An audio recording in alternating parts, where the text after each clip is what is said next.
Well, hey, good evening, everyone, and welcome to the Nearest stream. I'm Nearest, and tonight we're going to be playing some Disco Elysium. It is Disco Thursday, after all. Let's continue. So this is what, like day 4 or something? Session 4 of this wacky, balanced-ass stat playthrough. As you can see, I gave myself 3 on everything. Oh, it's 3333. That's good to know. I was just thinking of, like, how would I do another build? I could do 4422 if I felt like it. That wouldn't be too broken, too inhibiting. As you can see, I have negative authority, which is pretty cool. I'm proud of that. Everything else is not terrible. Yeah. Wait, learn skill. What gives me more than Empire?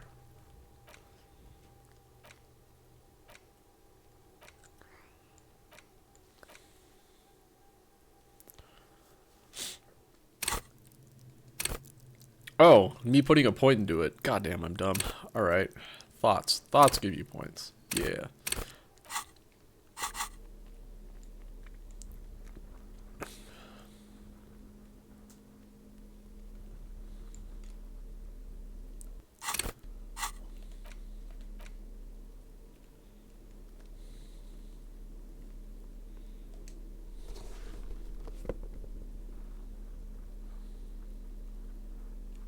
Oh, the man from Hjelmdal, that's -2. Okay, fair enough. -2 authority.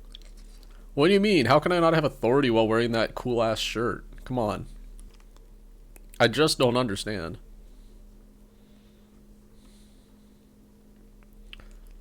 It's Esprit de Corps and Shivers. Suggestion minus half-light. Esprit de Corps. Endurance.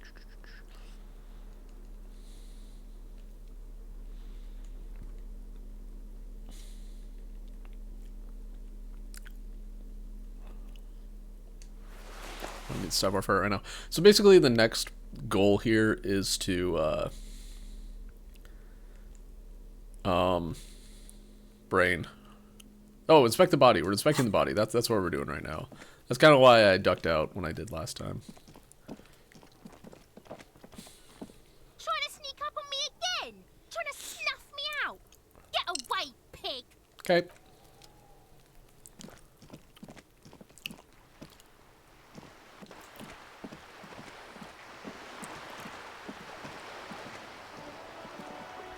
I'm bored, Kuno. Yes?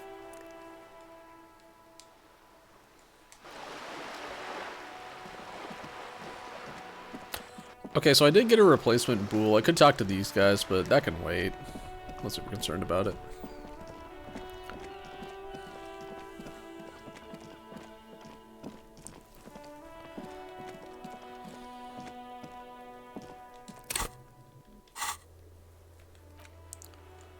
Okay, I'm just thinking visual calculus. What have I failed visual calculus at?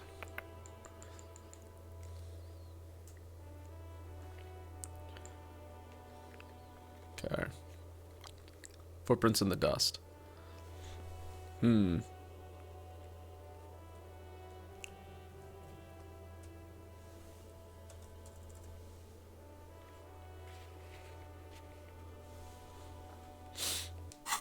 I do need that one. I'm gonna run down to the shop real quick. I'm gonna see if the visual calculus train has taken me that far yet.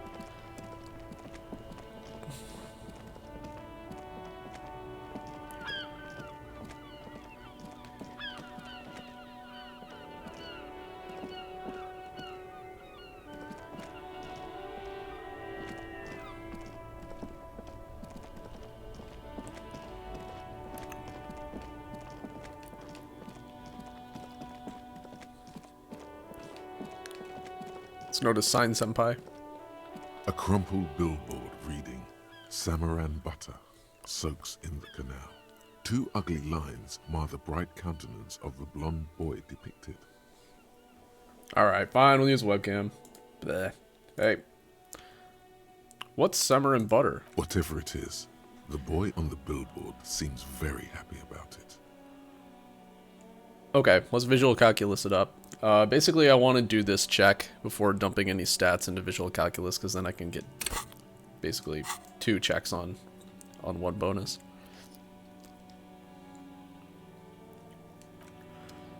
I'm actually going to see if I have anything that can increase my visual calculus. Like this.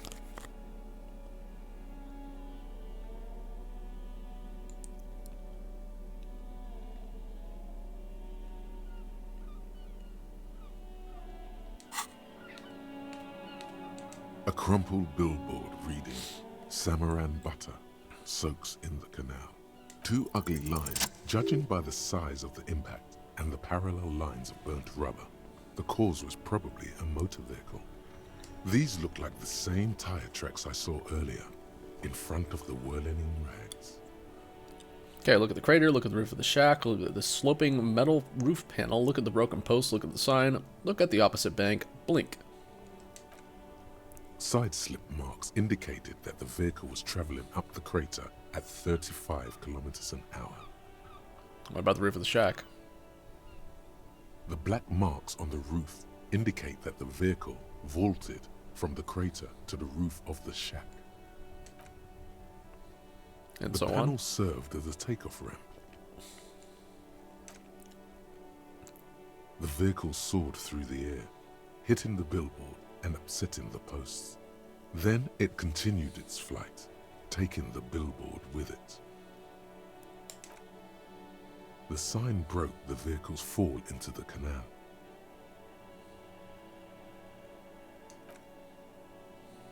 Still speeding, the vehicle made a loop and vanished into the fog along the coast.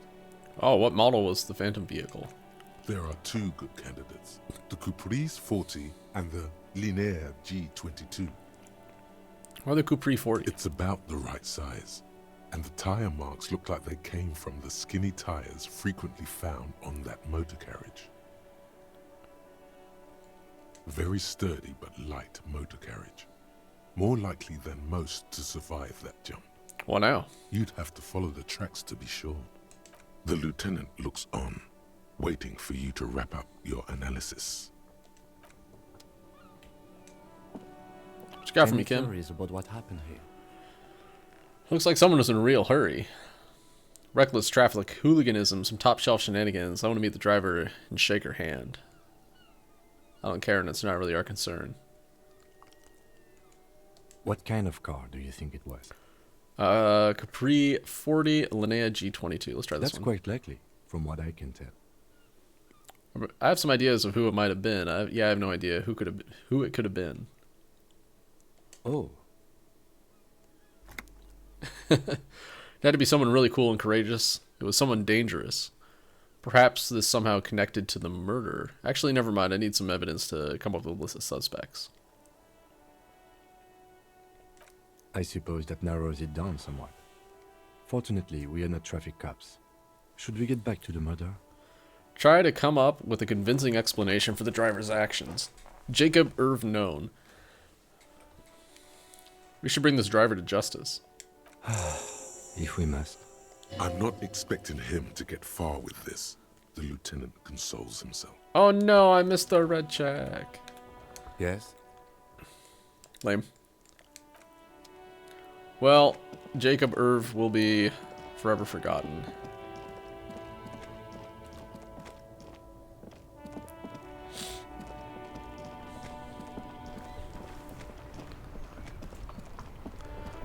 R.I.P. Jacob Irv.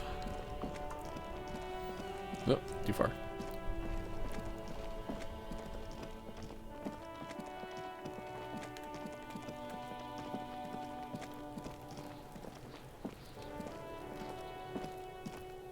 There are several footprints in them.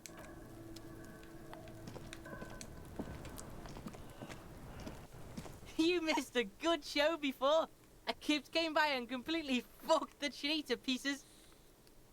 He fucked the tree up! Fucked it good! It was porno! Stop using the K word, it belongs in the past. Total use language like that. Congratulations, Kuno, you just made yourself that. Yeah, oh yeah, kids. Nod in approval. But don't you mean that? Wish I could have been there to see it. Now I have some questions. Can't tell Kuno what words to use. Fucking kipped. He imbues the last syllable with a special kind of joy. Looks like it does not have a place in the future at all. What is this, a word museum? You want to belong to a museum, Kuno, with the old people? Fuck you. Kuno says kipped if he wants to. Kuno's dad says kipped all the time. Kipped's a cool word. I don't think Kuno's dad says much of anything right now. Kipped, kippity, kippity, kipped. Hate to say. Kippity, kipped, kipped, kipped, kipped. Cool. Kipped. Alright. Shut it down, see. The cunt has business to do. Hey, Kuno, got any speed? Fucking right, pig. Kuno's filling bathtubs with that shit. Kuno's a kingpin. Yanking my chain, aren't you, kid? Don't be yanking your shit in front of the Kuno. Kuno's always serious, always rolling. Big kilo, but you ain't getting any. Get the fuck off. He's got to at least know a source. Look at him. You need to figure this out somehow. You need to befriend him first. Kuno, I found your shack. Point to the shack. You found Kuno's secret door to Kuno's secret shack. It was closed for 5,000 years. How the fuck did you get in? A phase shifted through the roofing material. Shit. Get the fuck out of here. You can't do that. He can't do that, Kuno. He's trying to fuck at you again. Pigs can't displace. Can't do that teleport shit. How did you like it in there, pig old boy? Kuno's got a lot of cool shit there, right? What was it? The pig head found a plate covered with powder residue. Know anything about it? What's the tube of magnesolam? Kuno, I've heard enough of this. Oh, that? Kuno decapitates pigs. That's just a Kuno demo tape. You're trying to send me a message of some sort of demo tape like some kind of musician. Cool pig head. I liked it. I got one too. This one. Point to your head. It's shit. Forget it. I'm not saying those things. Yeah, Kuno plays on snuff radio, fucks pigs, live, fucks their heads off.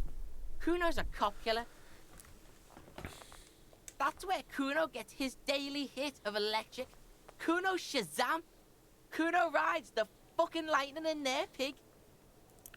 Alright. Bet you'd like to ride the lightning too, wouldn't you? You feel tired and old, but you could have that sparkle in your eyes.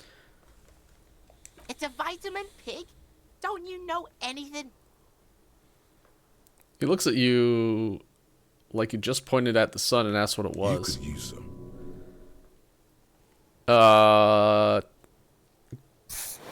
Good point. It's magnesium, right? Yeah, it's the mag. You fucking need that shit to stay on top of your game. Kuno goes through like a tube a day, rips mag like a motherfucker, and you could use a battle. Oh, don't teach him, Kuno. He's gonna use it against you, Kuno. Ooh, this might get me magnesium-based life form. Hold on. You're not getting this, pig. It completely takes away the hangover. It's like you didn't do anything. Like you stayed home playing with your choo-choo. He looks at you, eyes bulging. Oop, hold on. Fuck you, pig. Don't do mag. You're gonna OD and you're gonna fucking die. Let's see, magnesium-based life form is right there. It's actually pretty good. It gives you a lot of volition. Good call, Pigmeister. Don't come and talk to Kuno about his kingdom. The fuck do you want? Good call, Pigmeister. Kuno doesn't fucking care. Remember that time I said I was going to go talk to the body?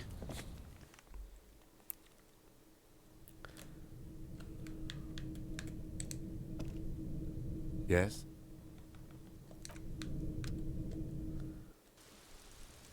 Let's go talk to the body.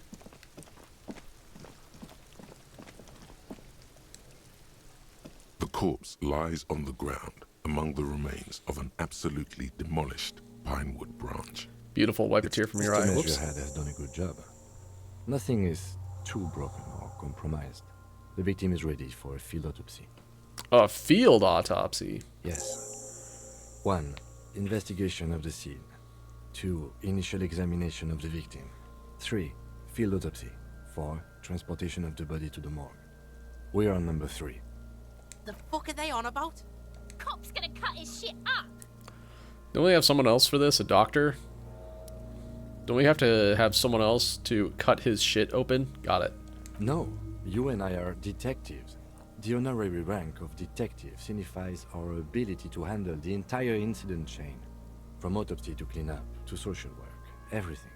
Wait, honorary rank of detective? Yes, I feel like detective. I don't think I'm a detective. An honor and a burden attached to your rank once you've proven yourself able, usually after 5 to 8 years of field work.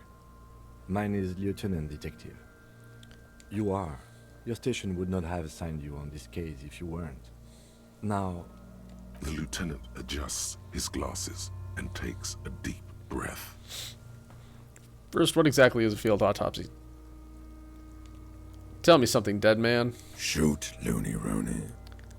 Never mind. Come back later, Corporal. Amuse yourself with my frank manners and my memento mori features.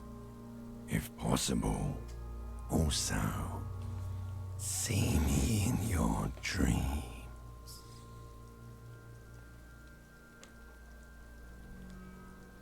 What exactly is a field come on, autopsy? officer. You know what a field autopsy is. You've done 100 of them. Do you have another pair of gloves? Unfortunately, no. I need a pair then. Can we return to this shortly? We have glove hunting to do. Let's not go glove hunting, please.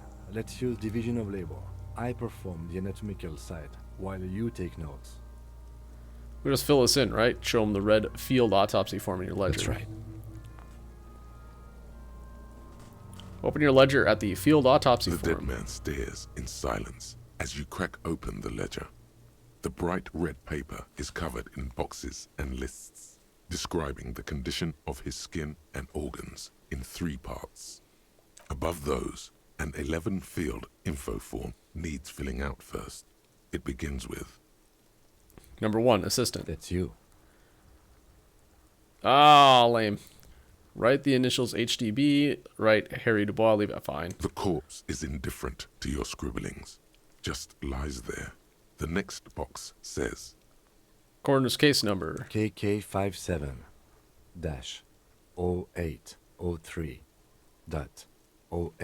KK57-0803.0815. that's because he doesn't want to bring up the messy question of your initials. Write it Next. down. Name. NA. Next.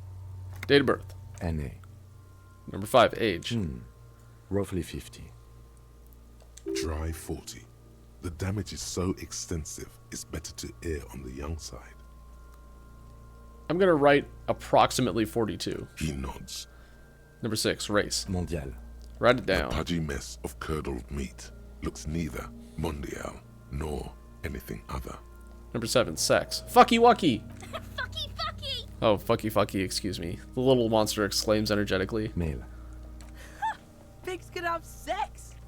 Right, pig's gonna have Naively, sex. the lieutenant does not double-check your notes. Number 8, date of We're birth. still going with March 4th. Or date of death, sorry. Right, 0403 apostrophe What else? 51. 9. Body identified by is non-applicable. 10. Case number is the same as the coroner's case.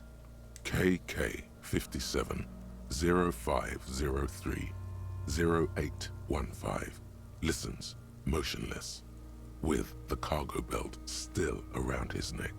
Only one box remains. 11, evidence of treatment. None. At least not after the initial examination. What exactly is treatment anyway? Interfering with the body's position or wounds post-mortem. I'm not so sure. A silent nod. The lieutenant places his gloved hand on the corpse's chest, as if in preparation. Your central nervous system recognizes this gesture. It's the stations of the breath. Ecclesiastic, religious in nature, a holdout from pre-DeLorean burial rites. It takes him 2 seconds to perform. Then, somewhere in Jamrock North, a small wood shed behind Rosencrantz Row, Lieutenant Nick Feuerbach puts his hand to the chest of a small corpse, no larger than a monkey. It's raining outside, light drizzle. There is darkness in the shed. Elsewhere yet, an obese female sits in a wicker chair. her silhouette bull-like against the window. Outside, Grand Coudon. The day is turning dim for Sergeant Mac Dawson. Hand extended, he approaches, to make sure she is dead more than anything else. The building is tall, 7 stories, wind-wrapped in solitude. Most of the apartments are unoccupied. This was a suicide. The other, an accident. The small one. And so, all across Jamrock, Coal City, GRIH, 42 deceased persons found today. 42 stations of breath. We should start the post-mortem. I like having shivers in esprit de corps. The corpse cannot feel Kim's hand on his chest. It no longer meaningfully interacts with its surroundings. A thicket of boxes and lists on red copy paper tries to answer why.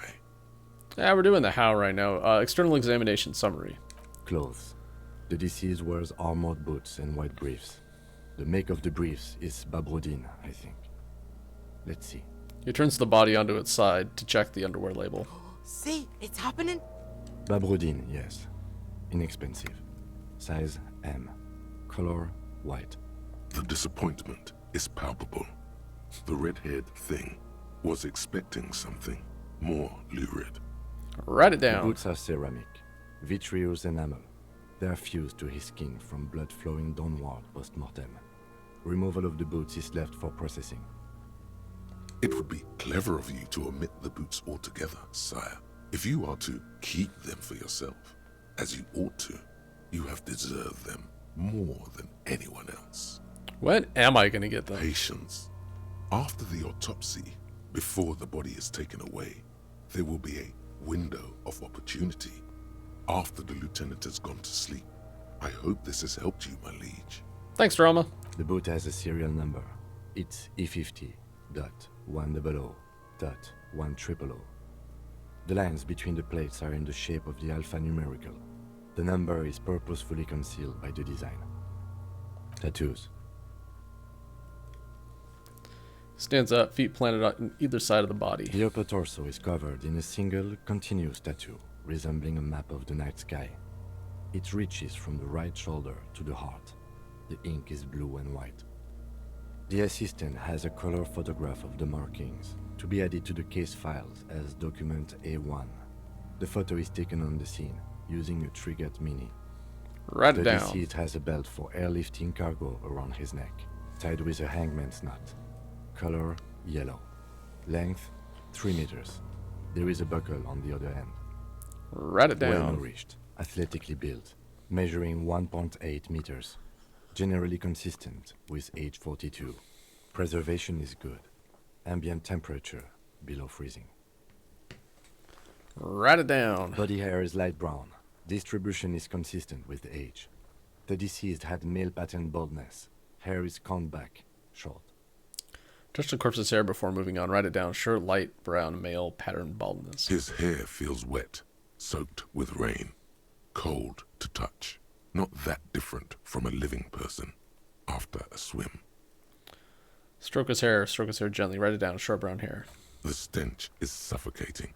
Strands of dark brown hair start sticking to your hand, like thread off a rag doll's head. Keep petting him. More hair sticks to your hand. Hair off the rain-soaked head of a dead man. There are bumps and dips on the skull below. An alien. That's right. landscape. No, this is actually important. There, dead man. You were Wait. someone's child. It's all over now. The lieutenant watches you in silence. Oh. So we got the bumps and the dips. I thought that we were supposed to be able to actually feel a divot or something. Perception is not that high. Crap. Alright, anyway. Write it down. Short, light brown, male pattern baldness. That was some sick shit, Sekopa. Lividity is consistent with hanging. The head is congested. Contusions are present on the head, chest, and thighs, consistent with stones thrown. Low velocity. Low velocity. He's talking about you, Kuno. Oops. Fucking low velocity. You think Kuno doesn't know what you're talking about? Velocity was fucking max. Yellow gardening gloves. Where did I?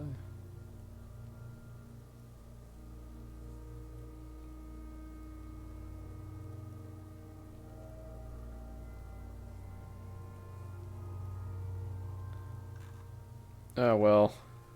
We goofed up. We're not getting the gloves either. Shit.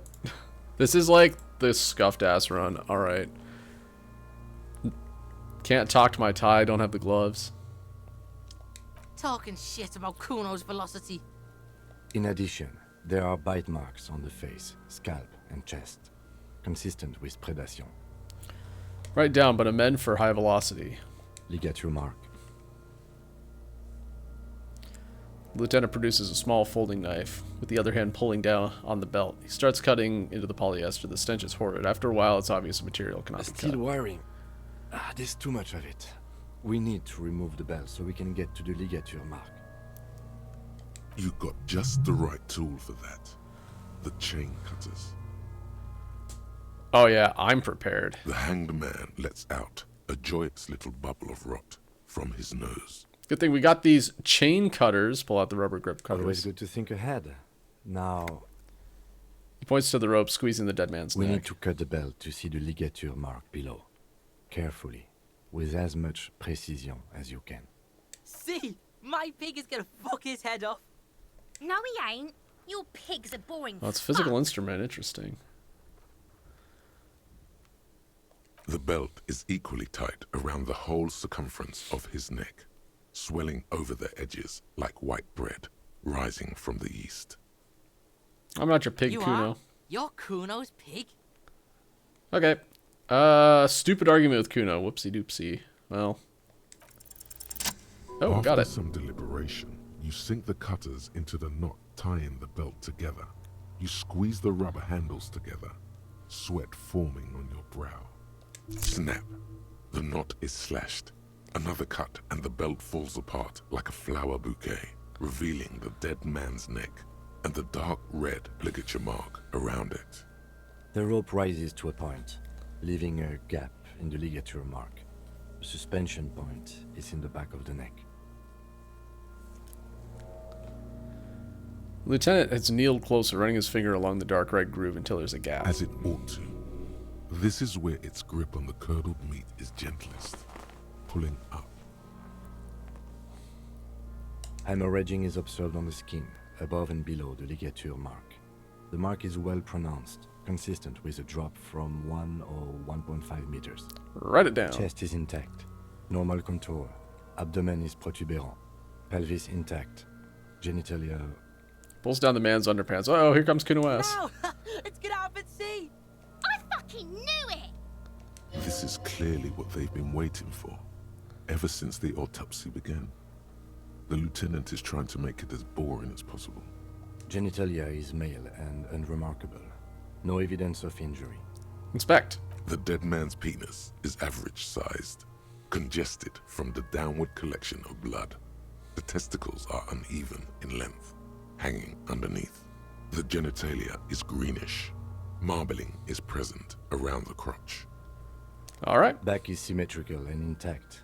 Upper and lower extremities are intact, but asymmetrical. There are combat injuries on the right hand, thigh, and hip. In addition, I see smaller, residual scars, too numerous to count, covering about 30% of his skin. From wounds sustained over 2, maybe more decades, dispersal and accumulation indicates long and active combat duty. The scarring is extensive, way more than a law official's. We have a real museum here. Of battles, wars. Write it down. Last item, hands. Takes the man's right hand in his, inspects it, then moves on to the other hand. Let's pick it up. His flesh is cold, icy. Makes sense. Pleased to meet you. Where are you from and what's your name? My name is... I'm only fucking with you. I know where you're from. From Cappadocia. And your name is Il Corbo.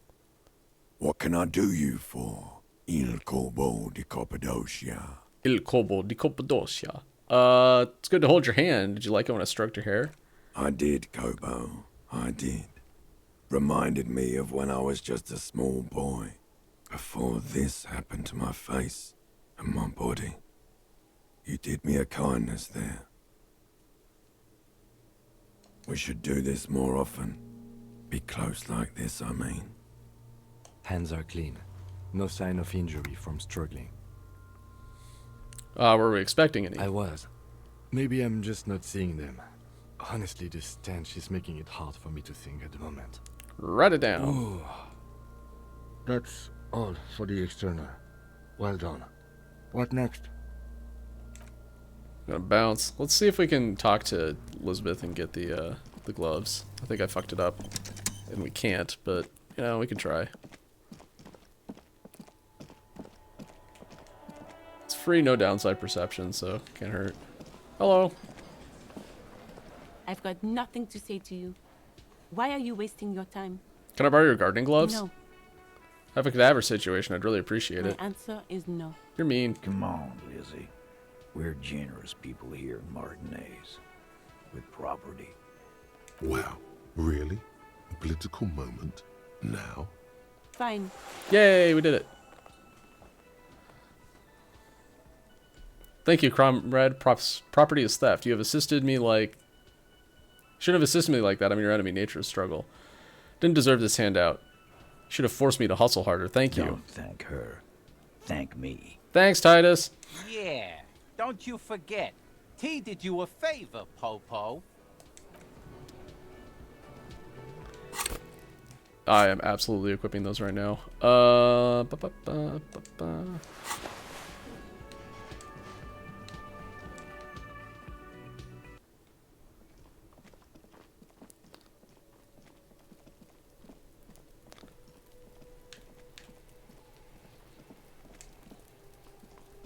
The rotting man lies on his side with his eyes looking straight through you.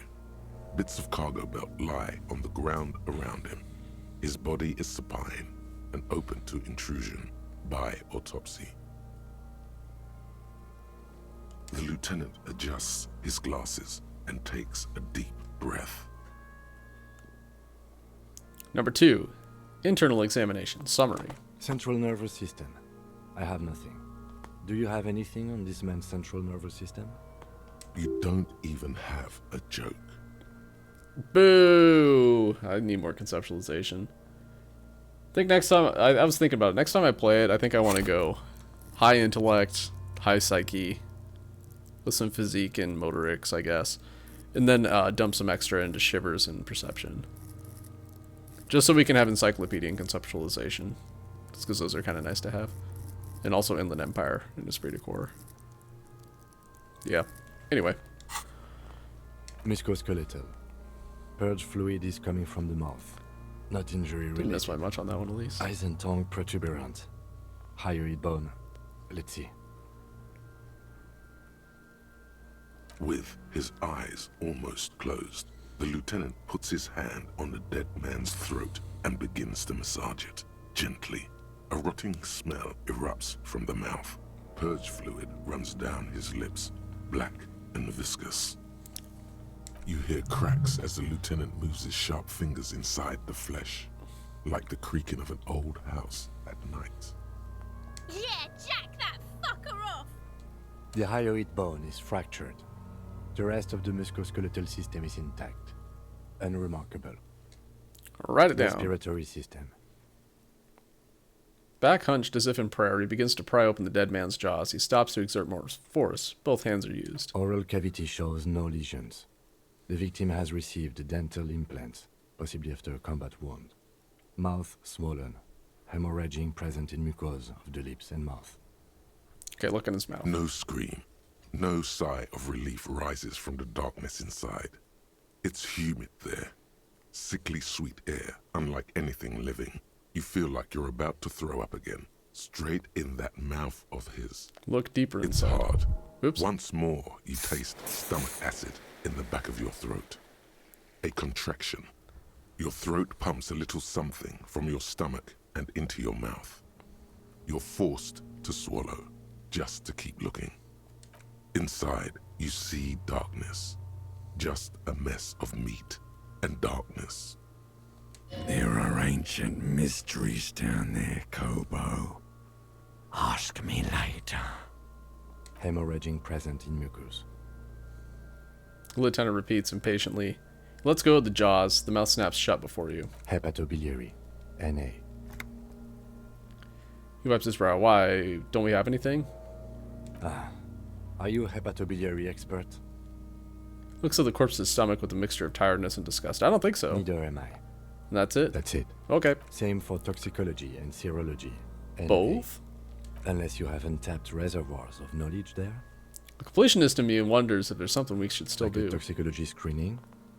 At this stage, I doubt processing will find anything, even if he was brimming with cocaine. But still, you should add a request. Okay. Cardiovascular. The body exhibits heavy lividity. Blood has gathered in the hands, feet, and neck.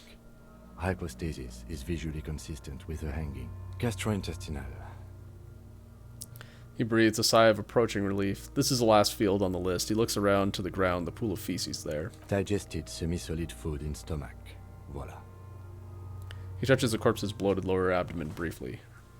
Write down. Keep the voila. What's next on the list? Description of injuries. Summary. Let's see. We have bite marks, contusions on the head and chest, and a ligature mark encircling the neck. You'll need 3 fields. Leave a 4th one too. What about the injuries we have inflicted? Oh, so we inflicted them? This is a team effort. Okay, I have You inflicted. mean the spin-stabilized munition from a Kill A990 muzzleloader lodged in his lung? That was not a team effort. I just missed my shot. Also, let's not mention it. Muddies the water. I agree. The waters are muddy enough. Isn't that Be sloppy? pedantic if you like. It Yeah, doesn't yeah, yeah. matter. No one else is going to investigate this man's murder. And if they do, such details would only confuse them. See? These pigs are fucking corrupt. The boy nods approvingly. Why don't you fuck him if you love him so much? Now, injuries. Bite marks. Head, chest, and scalp bite mark injuries. Predation by birds has caused damage to the body. Odontologist does not need to be consulted. Okay. And your opinion, officer? 2 boxes we need to detect. Non-fatal postmortem. Agreed. Next injury? Contusions. So, the scalp bleeds from a post-mortem head injury, a stone. The injury does not have the rim of an early inflammatory response. The perpetrator on the scene has confessed to causing it post-mortem. At maximum velocity, fucko! At maximum velocity. Has confessed to causing it at maximum velocity. Write it down. Coagulated blood sticks to his scalp and chest, where the countless stones have hit the dead man. Beneath, the description of injury. 2 boxes. Non-fatal postmortem. Right. Next, Ligature mark. Finish the odd. Well, wait, what's the 4th injury field for? nothing. Just in case. Okay. A dark red abraded ligature mark encircling the neck, with a gap on the nape measuring, let's say, 7 centimeters. The hyoid bone is fractured, the cervical column intact. I see hemorrhaging on the skin, above and below the ligature mark. Depth of the mark, 1 centimeter. No signs of clawing on the neck. Write it down. Below the note, 2 customary boxes wait to be ticked. The man's head jerks to the side. The ring around his neck is visible. Non-fatal postmortem. Lieutenant falls silent He abruptly. is deep in thought, eyes fixed on the bright red ring around the dead man's neck. Why do you say that? Just took a whack in the dark. I'm serious. I don't think this is the injury that killed him. Okay. Why don't you think it was fatal? Arrived at this conclusion through the psychic arts. Why weren't his hands tied? A big man like this. I would tie his hands when marching him to the gallows. There's no reason. It's just a random guess. Now you're just undermining yourself for the sake of it. What's strange is, I agree. I was sure we had our cause of death here, and now I think we should leave it empty, at least for the time being. Let's wrap this up. I pronounce this field autopsy over. How'd it go? It was an irregular field autopsy. We did not establish cause of death, which is supposed to be the goal of an autopsy. But, personally, I do not see this as a parameter for success. We also requested a toxicological screening, That was thorough. The results should arrive in a couple of weeks, if we are lucky. I will not hold my breath. What else? We were thorough with the list of injuries, too. We described them all in detail. What is there to say? Given the circumstances, it was a professional field autopsy. What now? I need a copy of that autopsy form. Then I will drive him to Faubourg for processing.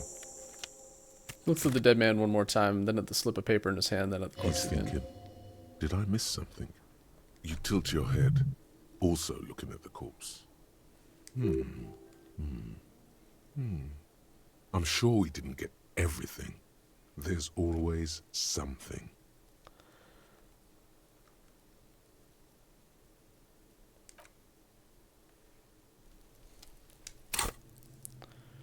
Okay, we need to boost perception.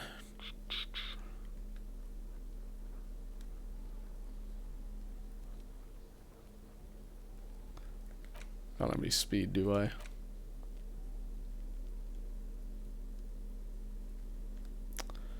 I do not. Okay, I have 5 points. I can throw a point at this. The man is decomposing visibly now. Every hour, he looks less like a creature and more like a pile of intestines.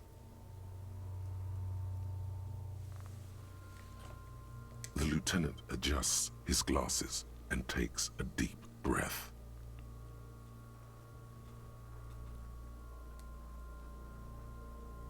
Yeah, because we didn't feel the bump on his head. So this is gonna be a little bit harder. You run your hands over the victim's cold body, his limbs, his torso with its swollen organs. Maybe you should be more thorough. The genitals in his breeches continue to be unnoteworthy. You see the penis of a dead man. If you've seen it once, you've already got the picture. Can't get enough of that dick. Do you think we missed something? You can't shake the feeling that there are more secrets concealed in the flesh before you. Yeah, there's something we're not seeing. Okay, well, we are in livor mortis here. He is disintegrating. We need to refrigerate the body if we want to conduct another examination, and we need to do it fast. Okay, where do we find a fridge for the Hey. body? Wasn't there a giant ice bear sarcophagus below that building? Sure was.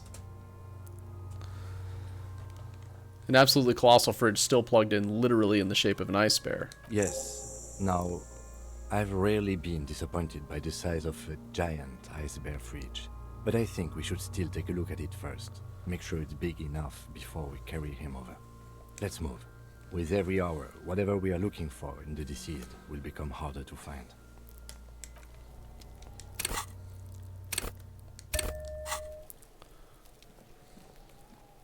I'm okay with that. I mean, if we look at it, I have 6 points I can dump into perception if I really felt like it.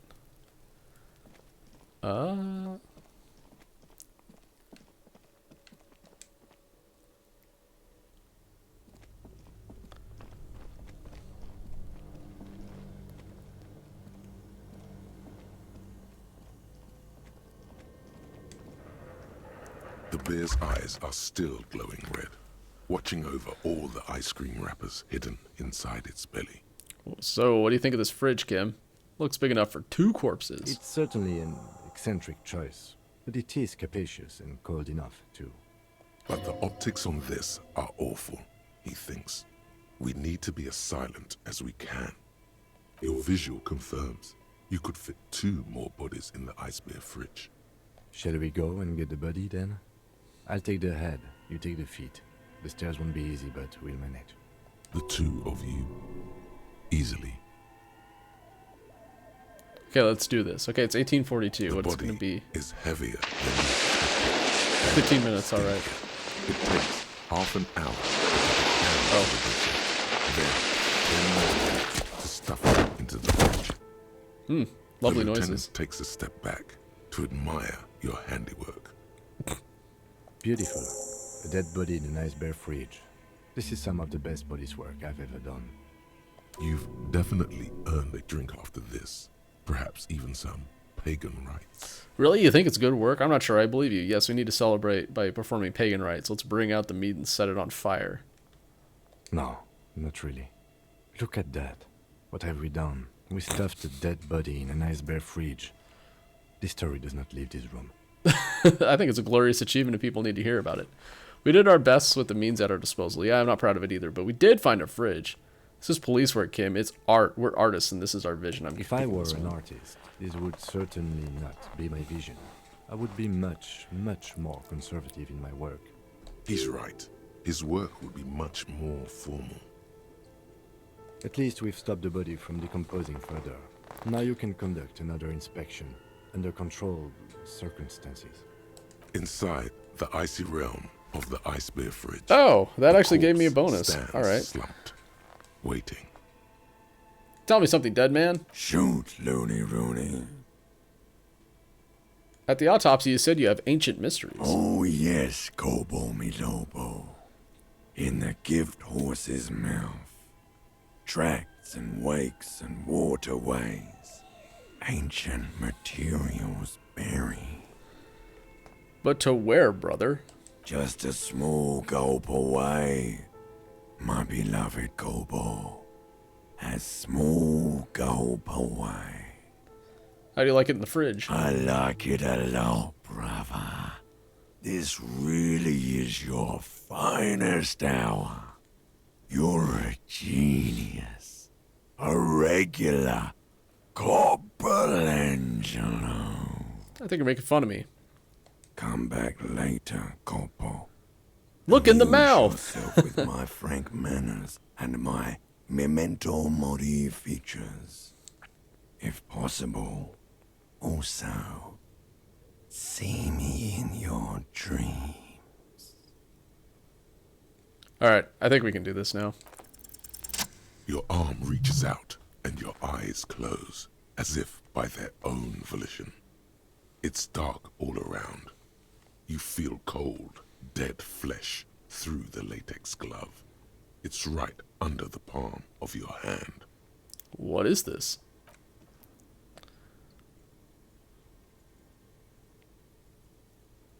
His face, his cheeks, his nose, his fat, swollen lips. Like a rubber spider, your gloved hand crawls on his features. Everything is silent, all around. Crawl up his nostrils. They are swollen shut. You need to really push to get in. Push your fingers in his nose. Only the little one fits. The flesh changes shape as you bore in, searching for something in the cartilage. The thing you're looking for, it's not there. Crawl out, spider. Look, I'll squeeze this nose then. You Honk! pick it between your fingers.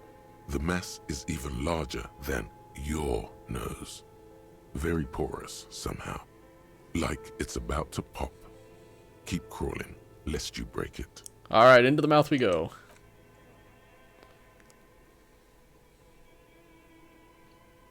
The oral cavity is cold and moist.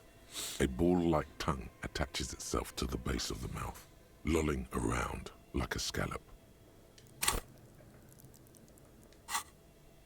You're on the right track. Play with it. This feels right. Open your eyes and look. A vision of black and dark red death, pried open by your hands and studded with teeth. Looks like he's laughing. Death fumes rising from his throat. And there, in the back of his mouth, above the bell of the uvula, right in the soft palate, you see a hole, barely visible to the human eye. It is swollen shut, almost vanished. No larger than 0.4 centimeters in radius, the edges appear darkened. An abrasion collar. This is what we're after. Say abrasion collar. Say fuck yeah. Touch it with your finger gently. Abrasion collar. Lieutenant looks in. There's a pen in his hand. His notebook is open at the copy paper. A black trickle of liquid runs into his throat from the wound. Put your finger in. Your index fits right in there. A tight tunnel of flesh opens up. Tissue damage. Wide enough for 2 fingers. As you push both in, you reach through his mouth. Right into his brainstem. Brainstem? Yes, that's what this part is called. Alright. You've seen the drawings. You've studied them. Feel around The first. basal ganglia feels clumpy. What entered here has torn apart his reptilian complex. Push deeper. Your yellow fingers slide into the remains of the limbic system. There is no resistance. It's gelatinous. The slug-like structures are damaged too. The tearing extends deep into both hemispheres. There's a cavity cut right between the hemispheres. The lieutenant answers with the sound of his pen on paper. Push deeper. Your fingers are all the way in now, reaching toward the inside of his skull. The cavity goes further, but the entry wound isn't wide enough for the rest of your hand to follow. All the muscles in your body harden. Time to enter him. Punch a hole through his mouth or wriggle in. Your fingers reach toward his skull. His cerebral cortex Honestly, my physical feels instrument's like higher than jelly. my interfacing. Maybe I should have gone that Jelly. route. Strange fluid streams down your wrist as you push deeper until you feel it on the tip of your finger. Ice cold serrated metal. Its edges cut right through the latex and into your finger. Inspect the skull. There's a tiny crack, a protrusion in the cranium, right in the back of his head. Your finger must be pointing straight at it from the inside. The object that is in there stops just short of the skull, in the encephalus, knocking this tiny fracture into the cranium. We have the makings of a very small exit wound here. Feel a solid object right under the skull. Can you get to it? Maybe? Yes.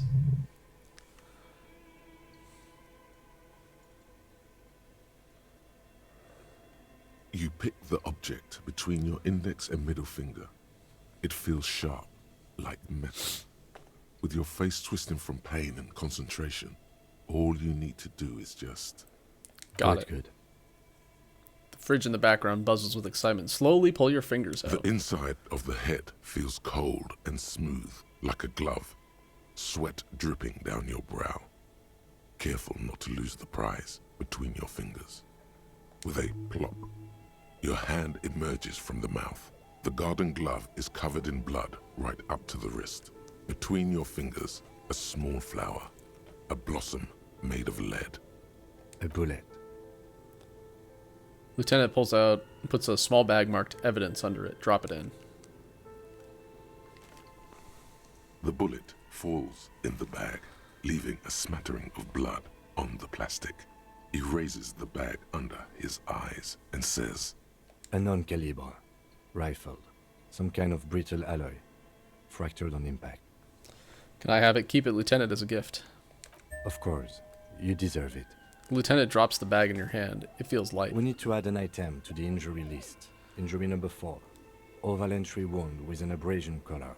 Soft palate, back of mouth. High velocity. Temporary cavity in brain tissue. Small exit wound on the occiput. How does that sound? Sounds like Kevin. Sounds about right. Say nothing, just nod. Opinion, fatal injury.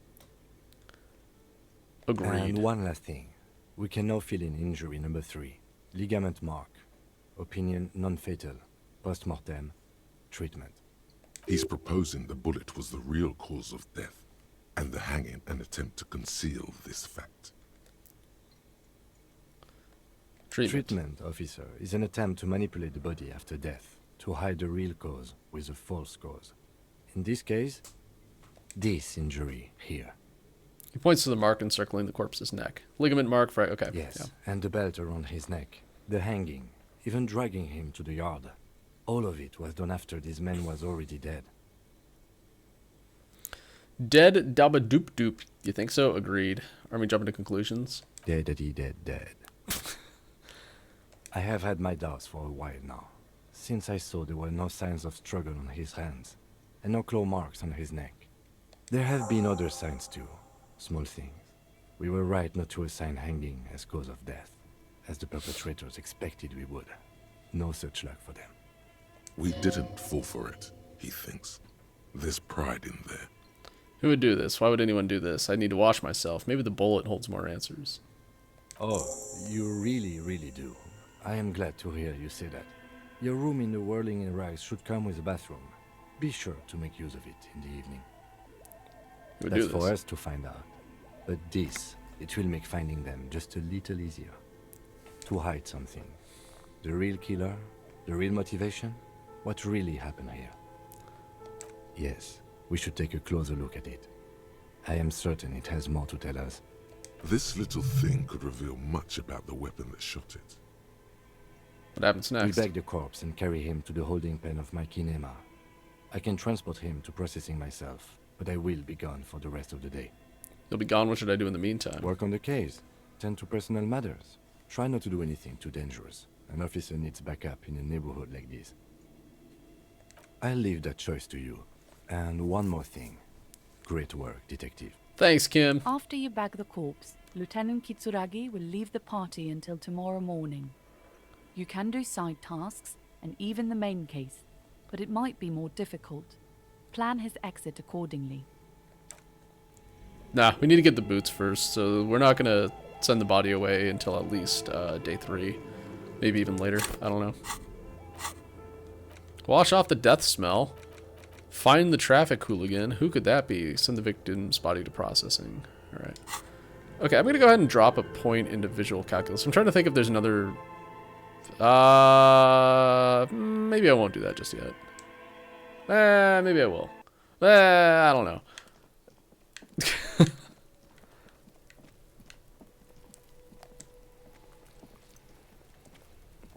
There are several footprints in the mud, left by work boots.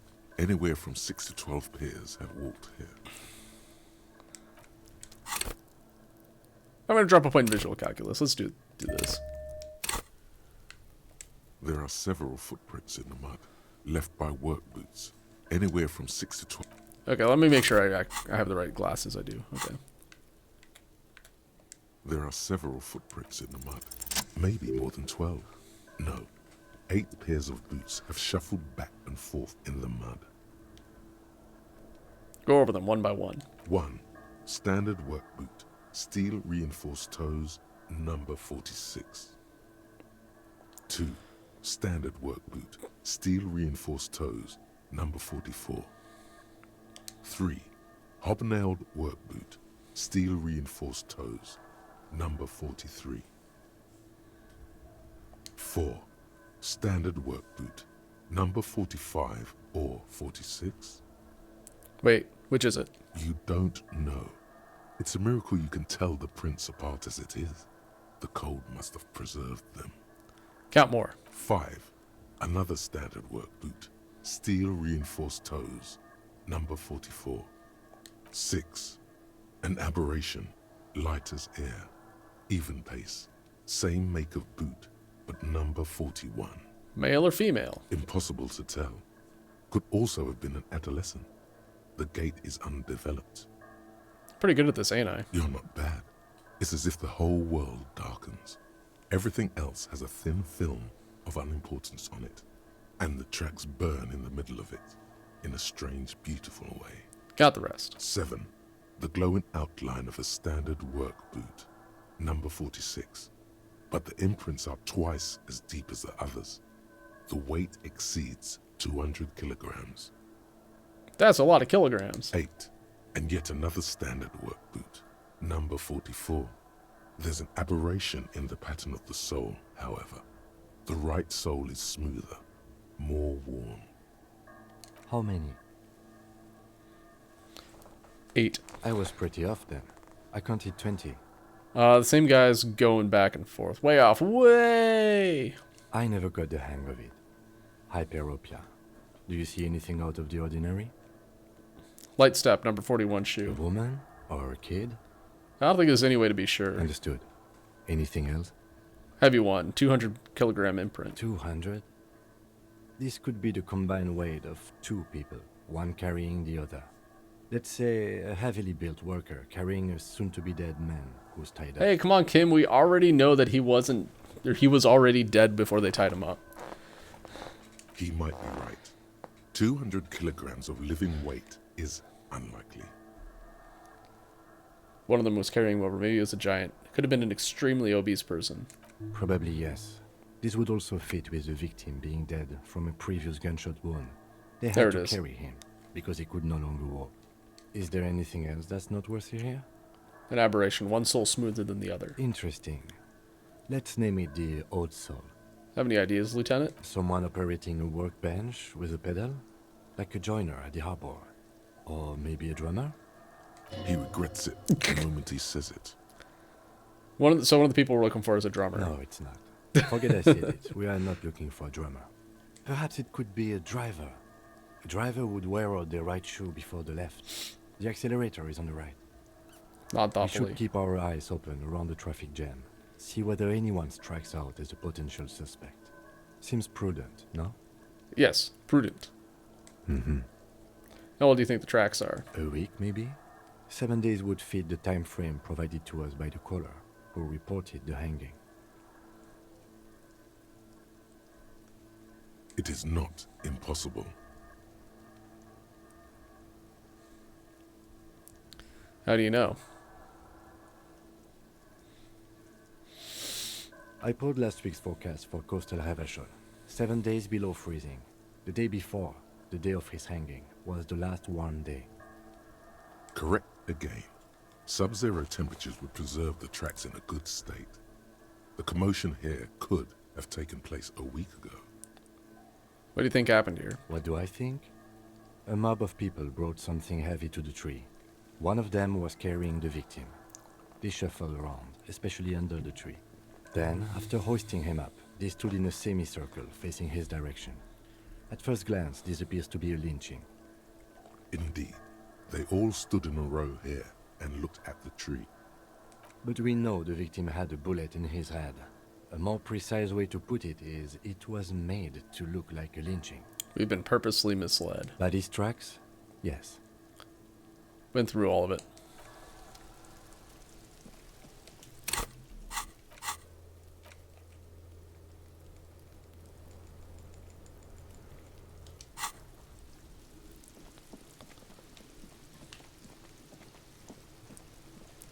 How'd you like my coppin', Kuno? Fuck does Kuno care?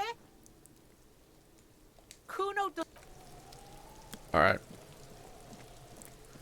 We're gonna need to work for a while to get that. Oh yeah, that's right. We have white morning, which means we can zoom out forever. Rigorous self-critique. So yeah, this is the sorry capo type.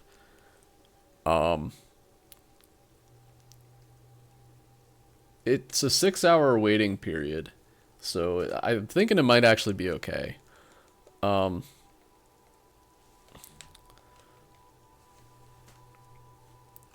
So I originally got regular law official, which is the boring capo type, but it was terrible. It's literally just negative stats and makes it so that your all of your stats are raised to 3. Well, everything's already at 3, so it was basically just negative stats for no gain. So I immediately got rid of it.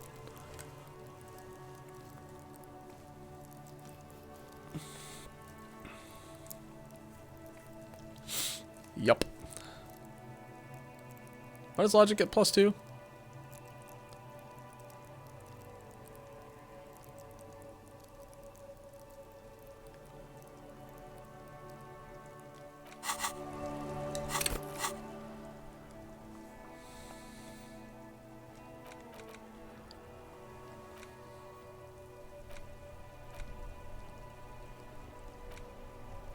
Oh, I see. Wait, do I see? So this logic 2-5, and then we got +1 from it being my signature skill, and +1 from Jamais Vu. Okay, I see, I see. Cool, we can have logic for days then. Nice.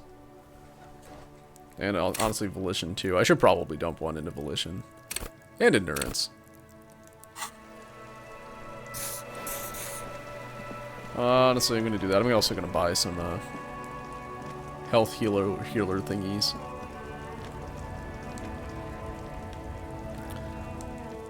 Alright, once I get this, I'm gonna go talk to the Hardys. Do I have terror? I do. The tear machine stands at your bottles clunk. A small cabinet on the wall is filled with various medicine bottles, nasal sprays, and blister packs. They all bear the Saint Baptiste Pharmaceutics logo. Okay, here. I hope Saint Baptiste makes you feel better or something. Okay, here. I hope Oh, Saint Baptiste I can't buy makes you feel two at better or once. something. It was grayed out, so I wasn't sure if... I think that fooled me before, where I wasn't sure if I could buy more. Once I bought some, because it was grayed out. Well, we have lots of healing items now. Stuck in the rain in a traffic jam, man. What's on your mind? Nothing. Just making small talk. I will leave the pale driver alone for now. Oh, hold up. Stop. Droplets of rain fall on the white on blue police livery of the motor carriage. Wait, why am I even thinking about this? Wasn't I supposed to? Do something important? Something murder related? There's always something important. Doesn't mean you can't take a moment to admire this piece of machinery. Even at a standstill, the unibody Caprice Kanema looks sleek and dynamic. The cabin is tilted frontward to give it a more aggressive, hunched look. Someone has waxed it recently. That machine really puts the loco back into locomotion point of the vehicle. Very cool. I don't like your machine, Lieutenant. It looks impractical. A motor carriage, one of many. Shrug. Actually, motor carriages don't interest me. Finish thought. Mm-hmm. You want to take a closer look? What's it packing there? Point to the engine. What in there made the infernal whining sound that woke me? A fine machine. Run your hand over the smooth metal surface. 130. I reckon that's a 7-liter V12 there. What's that? Rub your chin. A 7-liter V12? Mama's serving some serious macaroni, whistle. Oh, I thought it would make more. 7.2. Supercharged. Lieutenant is trying to suppress a smug smile unsuccessfully. Well, you know what? We have something for that. Here, Lieutenant Kitsuragi. Have one of these. Saying these words brings him immense joy.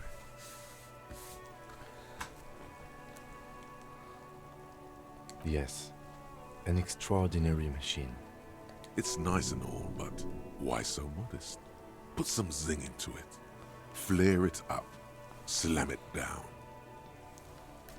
Helium headlights would improve the range and quality of the visual field a lot. Ever thought about switching to helium headlights? Actually, I have a pair at home.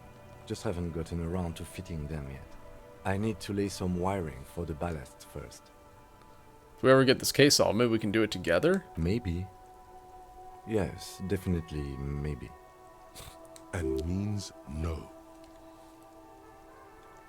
Yes. It's not. Helium headlights would improve the range and quality of the visual field a lot. Sorry, I'm not following you. Lingo it up. Drop the ride 200 mil, get the camber to frosty minuses. I'm not either. I don't know why I said that. No. That's porno tuning. Trust me, it's cool. Porno. That's short for pornography. So what? What's wrong with pornography? Pornography is something completely different, Kim. Alright, I guess I did get a bit porny there. That's a negative on the porno. Thank you, though. You mean the coil noise? What is coil noise? When variable current passes through wires that make up the coils on the electrical system on this machine, it causes vibration in the wires and the cores of the coils. When the frequency of the current in the coils falls within the audible range, the resulting vibration creates the whiny sound you mentioned. What a binoclard. Don't be mean, physical instrument. Wow, how do you know all that? That's exactly what I thought. I have pretty much maintained my vehicles by myself ever since one was assigned to me. You inevitably pick up some knowledge on the way. There's pride in there. A trained driver knows his ride.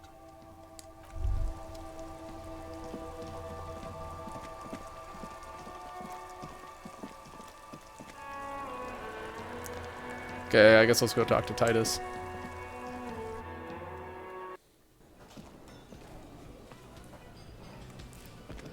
You know what? We can talk to Lena later, I guess.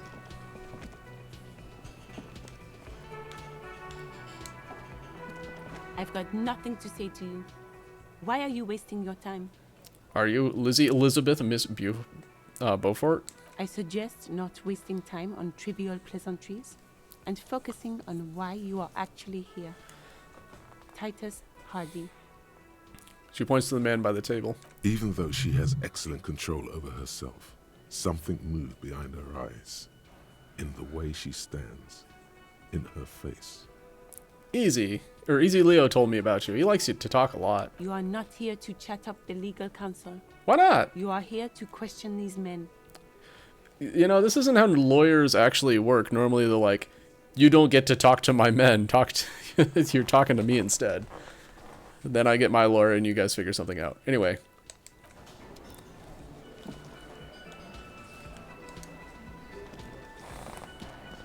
Behind the dockworkers, a ceiling height window.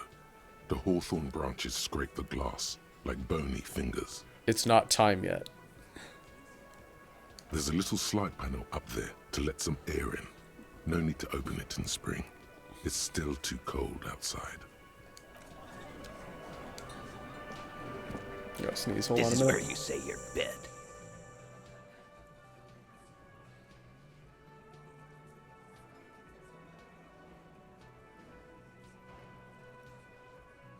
Alright.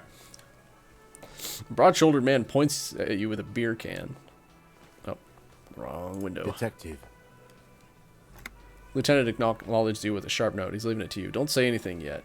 First, we need to talk to you about your attitude. We need to talk about the hangman out back. Hey, dipshit. You hard of hearing or something? The boss man's talking to you. My authority isn't high enough to pull this off, but... What, is he fucking kidding? This guy high or something? Unfortunately not. The little guy looks at his mates in disbelief. Hey, asshole, up here. We're talking to you. We are looking for Titus Hardy. Lieutenant turns to the broad-shouldered man at the end of the table. We'll skip the attitude talk. Oh, this is about him. A real looker, that won't. You sure took your time, huh? Waited for him to get real ripe and pretty for you. Yep. Oh, he was a real pretty boy. Hanging up there, letting out that pretty boy smell. I can't for the life of me understand why you did it. I mean, I would have just left him up there. You must really like cleaning up other people's shit. Hey man, don't knock it till you try it. You might want to start asking your questions now. It's not going to get better than this. Do a head count first. Connect these men to the tracks you saw in the yard. Chances are they're going to match. Okay, let's scan the room then. Starting from the right. Boot size 44. Blonde man. In his 30s. Overbearingly masculine. Sitting on his right. Standard working boots. Size 45 or 46. Eldest in the room. Probably mid-50s. Smoker. Quiet. Across at the other table. Hobnailed working boots. Size 43. Gang tattoos. Mesk or Sarah Mauritian. In his late 30s, early 40s. And then, standard working boot. Steel reinforced toes. Size 46. The big dick. Wide at the shoulders and lean at the hips. Rugby cap. Fingerless gloves. And numerous scars. A little under 40. The emblem on his vest says Rowing Club. A little patch below it reads T. Hardy, Captain. In the far corner, standard working boot. Steel reinforced toes. Size 44. 40-something. Non-alcoholic beverage in hand. You squint. Is that a plectrum? Where? On his neck. Forget it. It's not important. Let's call this one the musician. And the little guy? Size 41, with the light step. Not a child, after all. An older man with a rat face, mean, watery eyes, and 2 front teeth missing. In the middle, heaving and wheezing. Big guy. Boot size 46, deep marks. Probably carried the victim over. He, alone, is 130 kilos.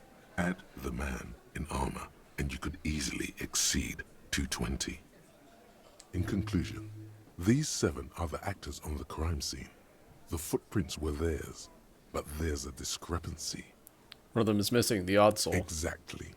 You've stood there for about 4 seconds, not saying anything. Hit them with questions. Where's the 8th Hardy? The fuck is with you, fella? Found 8 sets of footprints, but there's only 7 of you. Where's the 8th Hardy boy? What are you talking about, madman? There's no 8th Hardy boy. There's 7 of us and we're all here. He sizes you up. Or what? You want to be the 8th Hardy boy? We ain't hiring. He shakes his head. Actually, boss, we've been talking and we think she could maybe... She? So there's an 8th Hardy, and it's a Hardy girl? Who might it be? Elizabeth? The gardener? Shut the fuck up, Glenn! I do the talking here. Now what the fuck do you want, cop? Haha, we got him rattled. So let me get this straight. There is an 8th Hardy boy. It's a she, and you don't like us talking about her? That's right. We're not talking about this. This is a private Hardy Boys matter. Nothing to do with your shit. End. Points to the lieutenant. You're not cops here. Don't go digging around if you don't want a bullet in the back of your head. I'm watching you. Good. We are all watching each other. Officer, your question. There's no point in pushing it further, he thinks. This is already a victory. We'll learn more about this 8th Hardy sooner or later. Hangman in the backyard, did you do it? I have proof what says you didn't. The pretty boy. You guys really love talking about that pretty boy. Funny. But my partner and I have a serious matter to discuss with you. I feel like talking about the bizarre occult vision probably is not the best idea. That is fucking bizarre. I like having negative modifiers to all my stuff. A goddamn magician. The lieutenant waits for your reply, patiently. His foot taps only a little. He said love did him in. Well, well, fortune teller. You might be onto something. They don't just end up in trees for nothing. We had something else, besides the occult vision. He turns to you. We had to have something. His foot tapping has become less patient now. Why is there a container belt around the dead man's neck? Container belt? Like we use in the harbor? Yes, why? Because we took it from the harbor where we worked. Then we went out back and used it to hang him. We did this together. All of us. Until he was dead. That's why there's a container belt around his neck. That's it. The game's over. We got the perpetrator. No, you don't. What you have is 7 honest men who thought it forthcoming to tell you what happened, so that you don't waste any more of your time. All 7 together. They're diluting responsibility. It's an anti-arrest tactic. So you murdered him just like that, no remorse. How many people have you sent to the Shays? Ever felt remorse for them? Or send them to Reunion to rot. For 20 years. For life. Yes, but these are all bad people, criminals, the scum of the earth. Look, I'm just doing my job, that's all. What we do is different. We enforce the law. You just kill people like it's nothing. Honestly, I drink so much I can't really remember anyone I've sent behind bars.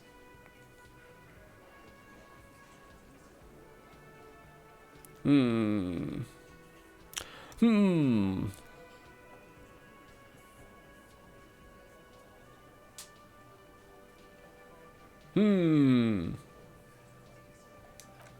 So you are just a simple, well-meaning man, eh? Yep. Ever been in solitary? Prison is a charter. That's what it is. He's clearly been in solitary confinement, and at a young age, nonetheless. So he's hanging a man, slowly, without breaking his neck.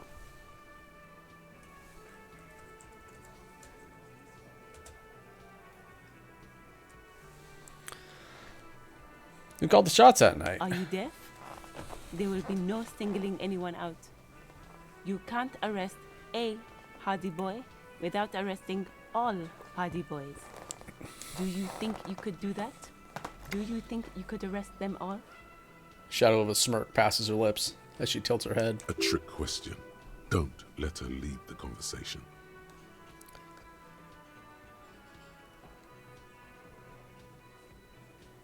I don't have to. One of them was more complicit than the others. No, but seriously, who calls the shots around here?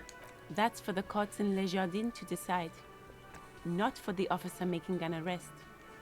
Which we all know you won't be. What you can do right now is go back to your station and write a report. No. We'll stay here and discuss what happened that night. When did this hanging incident occur? You don't have to keep answering his questions. Fixer turns to remind Titus. I know, Lizzie. Relax. We killed him last Sunday night. Seemed like a good way to end the week. How long had you known the victim? Known him? We don't associate with scum like that, asshole. Yeah! Who do you think we are? Quiet. He came around about 3 weeks ago when that Pines cow first sailed into town. Happy? By the Pines cow, you mean Joyce Messier? The representative for White Pines? The same company you're striking against? No. I mean the Pines cow. The stupid-ass cow they sent in to fuck us over. But you know what? Rubs his chin, pretending to mull it over. Why don't you ask her about the pretty boy? I'm sure she has interesting things to say when you ask her hard enough. That's enough insinuation for today, Titus. Officer, your interview is drawing to an end. Don't waste your last questions. Why'd you kill him? Why? 'Cause he was worthless mercenary scum. And he stepped out alive in my town. Oh? So he's a mercenary, and that's it? And he stepped out of line. He repeats, jaw clamped shut like a vice. What kind of mercenary? The kind that shows up when you start a strike. The experienced kind, too. Had Cohoy and Semenine written all over him. Ex-Oranese Special Forces. A live grenade. Right here in our bar. This one has a special gripe with him coming here. I can't prove it, but I know he was sent by the Wild Pines. They hire merc shit like that. Story of every strike from here to Samara. Hold on, how do you even know he was in Special Forces? Right, but what did he actually do wrong? Cause one night he walked straight up to the mic and said, "I'm Oranese goddamn Special Forces, and I'm gonna fuck you all." Oh, I guess that clears that up. Really? Yeah, really. Had a gin and tonic up there, sang some Oranese paratrooper song, and said he's gonna fuck everyone. We couldn't believe it either, but he fucking did, right there. Like some kind of animal. Right, but what did he actually do wrong? Wrong? He harassed women, raped one, harassed workers, threatened to kill some as a warning.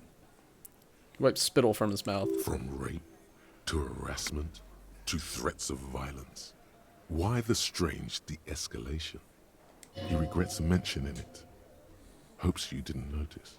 To kill us all, if we don't open the gates, if we don't let the scabs in, if we don't bend over. And that was before he started coming here. Yeah, he said it was his favorite joint now. Started coming here every night. Drinking, grabbing girls. Grabbed one of ours mid-karaoke, right there on the stage. He grabbed someone? Lieutenant is trying to make sense of this flood of information. Yeah. This girl's on the mic. A beautiful girl. Young. Gets into the second verse of Lover Lake. The fucker grabs her legs, starts screaming. Show me your cunt. Why don't you show me your cunt? Then he gets knocked on the head with a wine bottle. Doesn't even fall down. Was this the same girl who was sexually assaulted, raped, he said? Aren't you fucking listening? My man is talking to you. He took care of it. They got the girl out before anything else could happen. Yeah, me and Eugene got her out. Aren't you fucking listening? He repeats like a parrot. Seems like they don't want to talk about that rape Titus mentioned. Why not? This is a serious allegation. Make them talk about it. Will do. Who did he rape then? This is a very No. serious allegation. You're not getting the name. That's a Martinez matter. And I'm not discussing it with you clowns. There's nothing you can do for now. He's stonewalling. No. Failing volition. No. How did you kill him? We hanged him up by his neck until he got real still. Wasn't that obvious, Copper? Didn't they teach you anything at the cop school, idiot? The autopsy showed there were no ligature marks. His hands were not tied. Can you explain that? Look, I'm not gonna play 20 questions. Lawyer should hop in right Capo. now. I'll say it again. We killed him. Yeah, I knocked him out. Came up behind him and clubbed him in the back of the head. He went down like a sack of sand. That's right, lawman. And then we hanged the fuck. Strange answer to the tied hands. I should probably come back with more composure. It's a red check. Mr. Tats, what did you use to knock the victim out? My fucking elbow, Copper. Samaran boxing style. Where did all this action take place? Right fucking here. Eugene already told you that the fuck had started coming to our bar. Yeah, man. Weren't you listening? Some other questions about the lynching. Like what, Copper? Oh, I'm stuck here. Well then, how does a bullet in his head factor into all this? We hanged. The autopsy. Yeah. That's right, lawman. And then we hanged the fuck.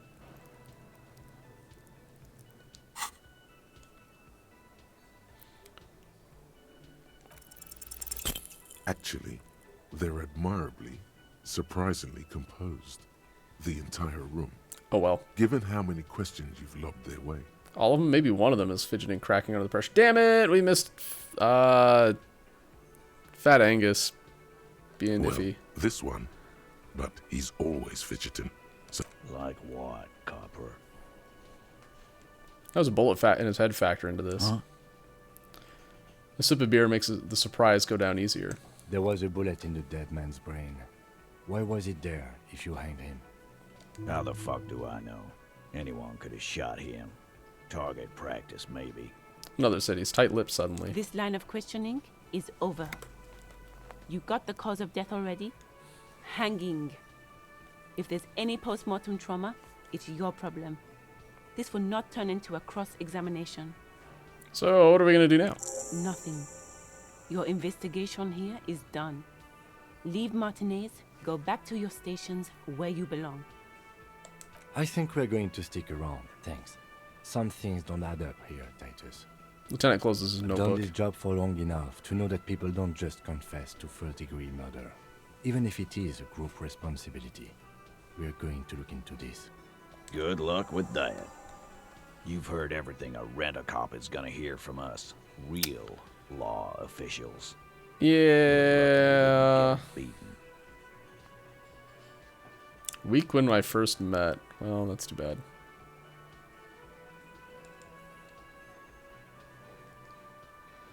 Still haven't explained the bullet I found in the hangman's head. You still on about that bullet? Yep. A bullet in a hangman's head. You're right, Copper. That is mighty curious. Indeed. Mighty. How did it get there? Lieutenant is fixed on Titus. Well, there are so many bullets in the world, and so many heads. I guess it's only logical. At some point, one of them bullets had to end up in one of them heads. It's bound to happen again, you know? Just statistically speaking, of course.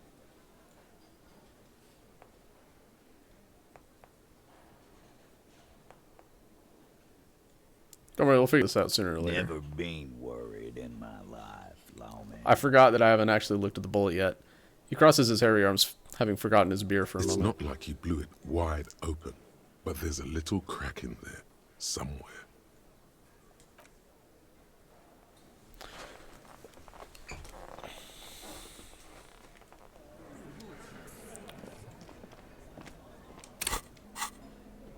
Hope I didn't screw that up. The bullet is safely sealed away in a plastic bag bearing the RCM stamp.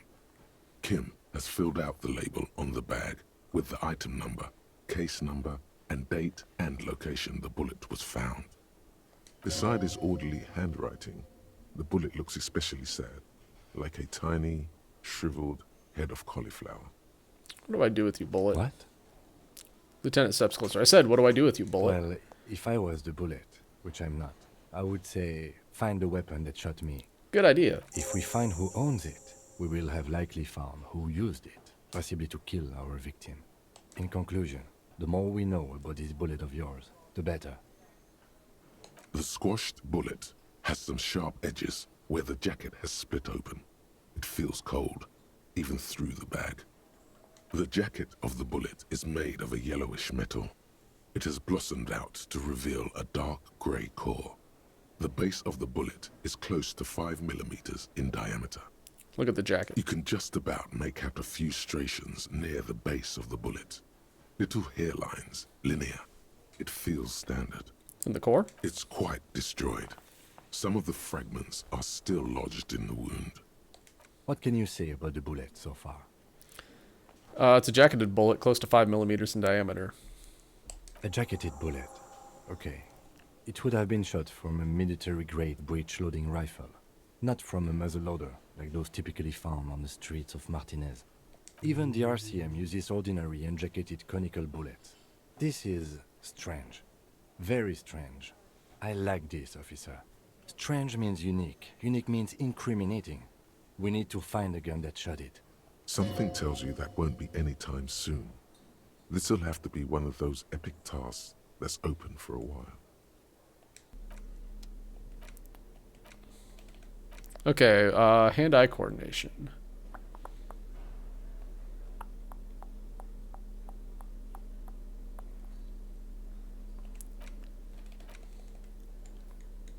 The bullet is still Well, safely it's sealed 72. away This is in a okay. plastic bag bearing the RCM stamp.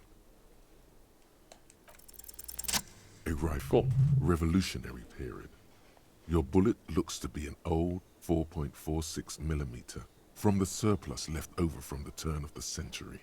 Probably an antique or a retrofitted antique. Make? The 4.46 caliber was widely used with the Belmargrave rifle, a Revacholian manufacturer. The BM dominated the battlefields of the Insulindian theater of the anti-centennial revolution 50 years ago. Incidentally, you have just such a rifle with you. The dusty old thing you found hidden in the basement below the commercial area. It's unusable, sadly. If it were, the bullet would probably fit the chamber. Is anyone still making these rifles? No, but Zeliger, a major firearm manufacturer, ended up with a surplus after the war. So there are still a lot of these old military rifles floating around, usually broken. The quality was appalling. Who uses Belmagrave rifles these days? Antiques enthusiasts, guerrilla fighters in distant countries, a few lucky jamrock bangers. You're looking for the same thing you found in that hidden weapons cache, only in working order. What are you thinking? Bullet? I think I know where this came from. Dangle the bullet, or dangle the bag Okay. thoughtfully. And? The shot probably came from the Belmagrave rifle. An antique. That makes sense. There can't be many breech-loading rifles floating around in Martinez, or anywhere in Ravachol, really. Why not? Sure, there's some arms trafficking, But the laws prohibiting the use of breech loaders we inherited from the monarchy have been effective, from what I've seen. Some new RCM recruits get impatient with their muzzle loaders once they've trained with military-grade weapons, but they realize it's worth it in the end. Worth what, not getting shot? I think we should have more powerful guns. We're the law. It makes you consider every shot. Imagine if everyone, cops, citizens, had access to firearms that could shoot multiple rounds without pausing to reload. After the first shot, the second, third, and so on come much easier. But back to the investigation. Since we're looking for antiques enthusiasts, could the victim have been mixed up with some foreign guerrilla fighters? Have well-armed Jamrock bangers started crossing over to Martinez? He has something mysterious as afoot with this antique bullet type. Let's find out. Next step, finding the gun itself. Alright, let's talk to Titus some more. Surely we can get some more information. The circus left town, but the clowns are still here. Titus does not look particularly happy to see you. Again. Just get the dead guy's autograph, since you're his biggest fan. Good one, Titus. The autopsy? Yeah, that's right, lawman. And then we hang the like water. Okay, I could have done the composure check again. Oh well. About fucking time. Oh, damn. I should have done more with the bullet. Oh well, I think we need to get some more stuff before we can get this authority check. Obviously, I should probably, you know, not have 0 authority at the time, too. That one could take a while. Okay, so we can talk to the cigarette smoking man on the balcony at 9 o'clock. It is 8:45, so let's talk to Lena for a little bit. Oh, hello, dear. There you are again. She sounds glad to see you. I'd really like to hear more about more cryptids. You know, to hell with it. Yeah. Let's have more cryptids. Of course, officers. Is there a particular cryptid you two are interested in learning about? Yeah, what's the tiniest cryptid? Hey, you promised you'd only ask about one cryptid. But I'm bored. But Kim, don't you want to hear about another cryptid The too? lieutenant pauses, thoughtfully. Ah, fuck it. Let's have more cryptids. Yeah. Well, the smallest cryptid is the Cryobacter catlensis, a unicellular bacterium. It was discovered in one of the northernmost points of Katla on the Boreal Plateau by renowned geologist Caitlin Mijanou some 70 years ago. What's so special about it? The bacterial colony Mijanou found had remained alive while frozen in ice for longer than anyone could reliably estimate, certainly from before recorded history. Mijanou disappeared shortly after injecting herself with the bacteria she had brought back to study, no doubt in hopes of prolonging her own life. Wait, she injected herself with it? You mean there's an immortal geologist wandering around? I don't understand. Why would you prolong life? Being alive is terrible. I intend to live forever too, as a symbol. She was preparing for the end times. She wanted to witness and record twilight proceedings. Immortal bacteria, immortal geologist. That's too wild. Yes, the bacteria had survived in the ice since times immemorial. It is not hard to see where she could have gotten the idea. It's actually a little hard to see. But do go on.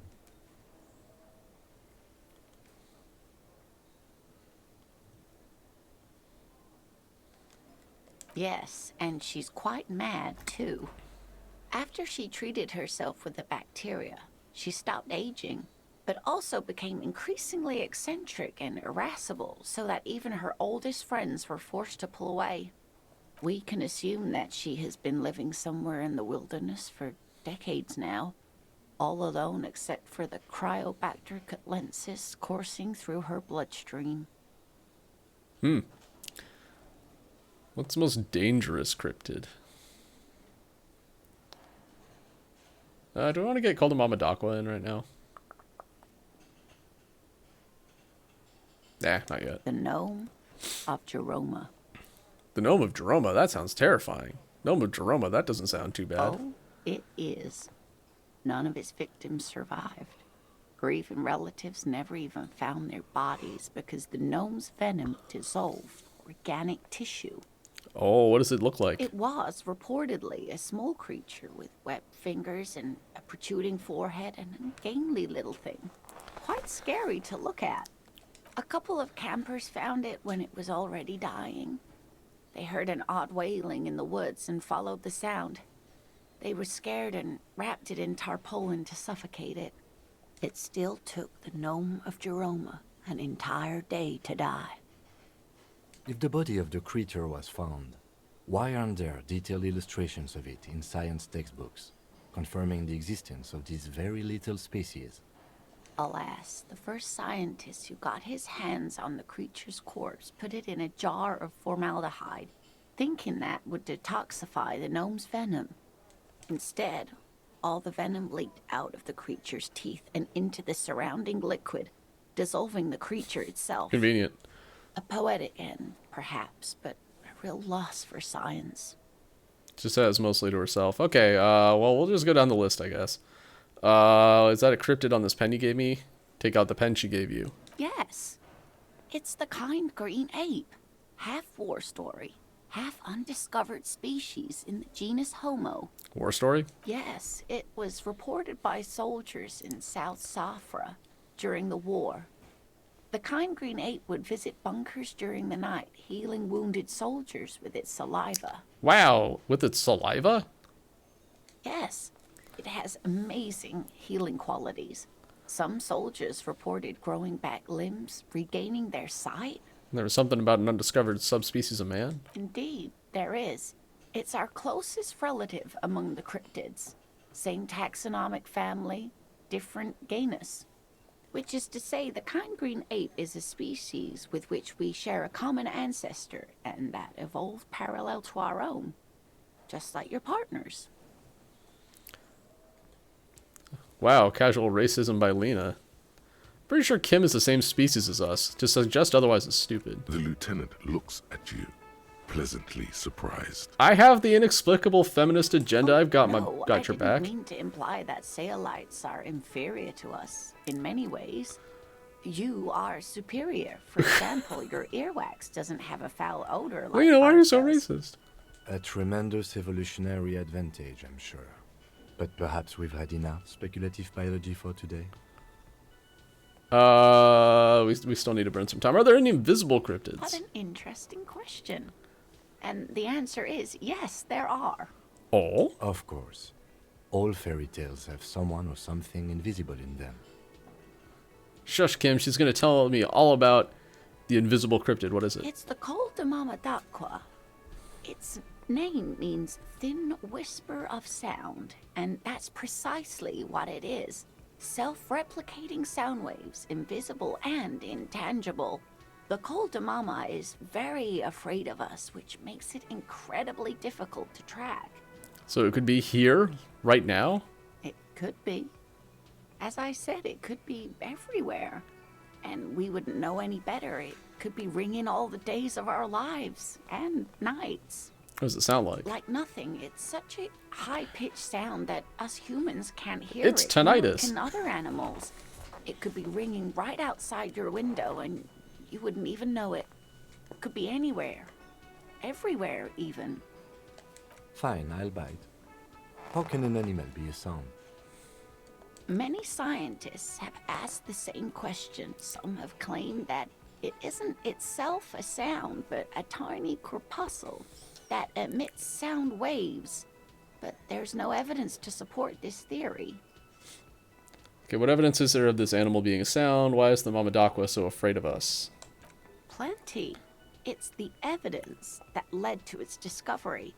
In the 20s, a group of Areopagi ornithologists, that is, scientists who study birds, Thanks, I knew were that. trying out a new recording technology for capturing sounds outside the range of human hearing. When playing back recordings they had made in the foothills of the Ea mountain range, they noticed certain anomalies, patterns that seemed random at first, but on closer examination were consistent with the waveforms of songbirds. Just nod eagerly. The scientists soon discovered. Oh, it's 2100, by the way. We can go talk to the predict smoking what man. appeared to be feeding, mating, and migration patterns based on sound waves in a strictly delimited range of ultrasonic frequencies, even higher than those of the highest pitched bat calls. They realized that they had discovered a new species and called it the Coldamamadaqua, after the Paracanassian name for the voice of God, which is said to be very silent. Wow or go on. Mhm. Wow. They grew quite obsessed with these little birds. Even though they couldn't see them, they could distinguish among individual birds and even began to name some of them. Name them. Sequester, Time, Joscan. Those are but some of the Mamadaqua they followed individually. Why is the Mamadaqua so afraid of us? That is a sad story. A group of university students assisting with the field work in their enthusiasm for the project, and no doubt because they were preoccupied with impressing their professors, nearly drove it to extinction.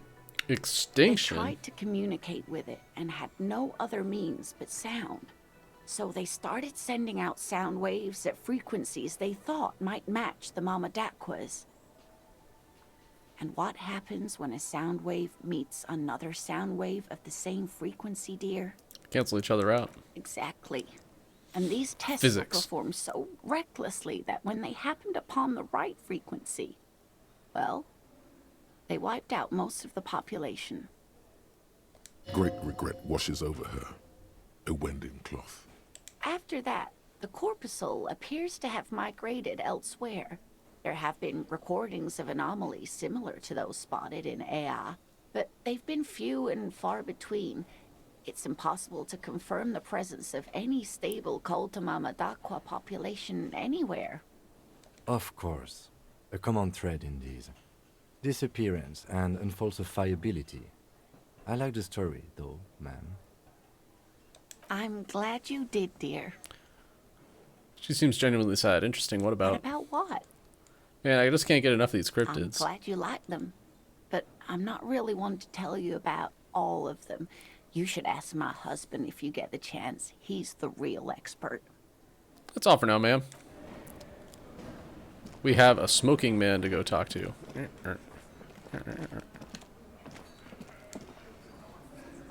I've got nothing to say to you. She Why crosses are you her wasting arms. your time? Are you the Hardy girl? I am not. She says You dryly. could be Liz. You could be anything. You could even be a model. Even a mod? Glenn, I went to law school. I am an attorney. He's right. With a face like that, she could be on the cover of Le Debutante International. Inexplicable feminist agenda. Get a grip, So Glenn. She went to fucking law what? school. Lots of models are actually really smart people, fuckwad. What's with the actually there, Glenn? No, Glenn, they aren't. Her tone is cold and uninvolved. This didn't change her opinion of you. Goodbye.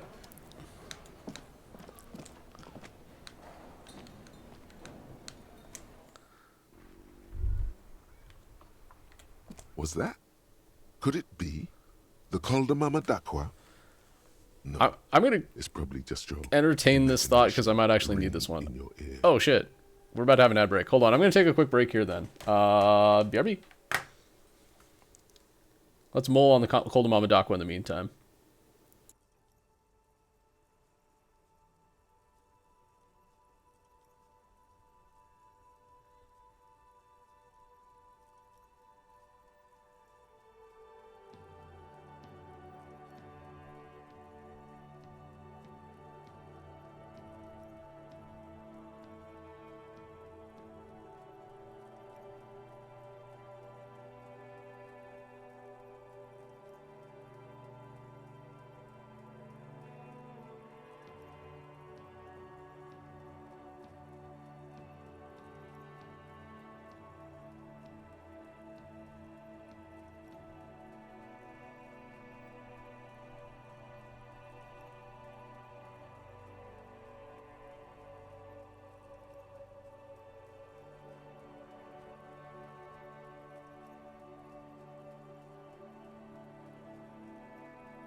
Alright, thanks for waiting, everybody. Let's get back to it.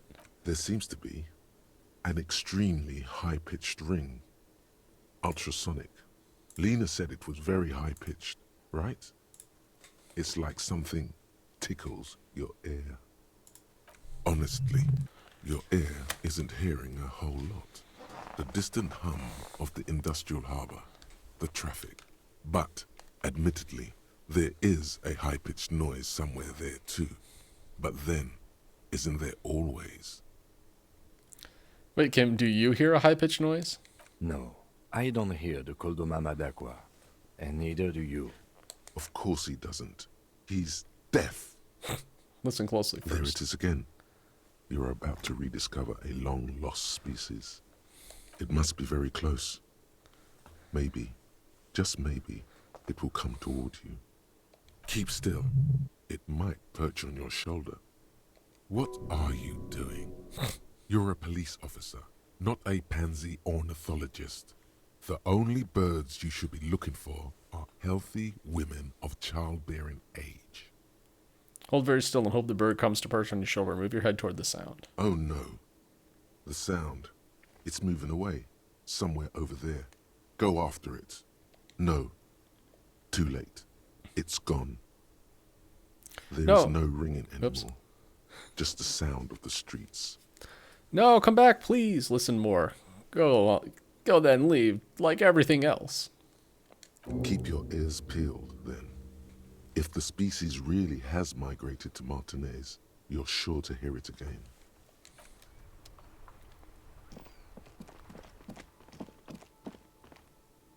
It's not the right way. Okay, our man should be on the balcony. Oop, what's this? Book is titled Man from Helmdall and the Wildfire. Or Wildfire, I guess. Wildfire is one word.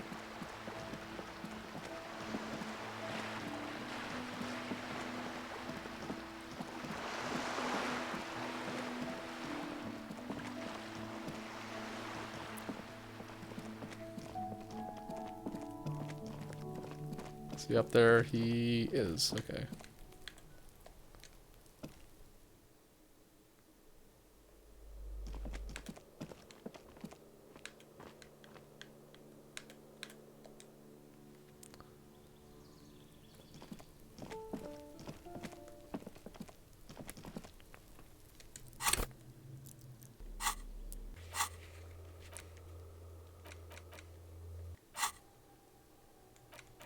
Koldomama d'Aqua. You heard of the mysterious Koldomama d'Aqua. You're certain you did. Well, maybe not quite certain, but let's say you're hopeful. Because it would make you very special. To be the only human being who can hear this invisible incorporeal bird, this animate whisper, this particle of sound. You're going to have to keep listening. Sharpen your ear.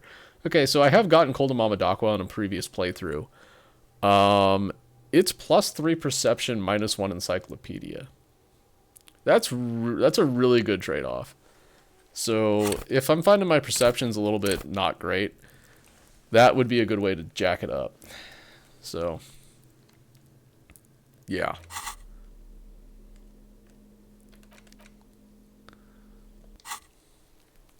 Pump it up. Do I have like -2 composure? No, I'm actually +1. Okay. Could I have gotten more off of my items?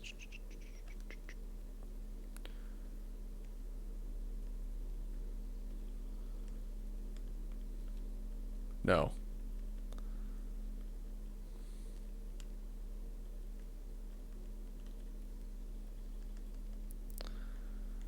Let's do that.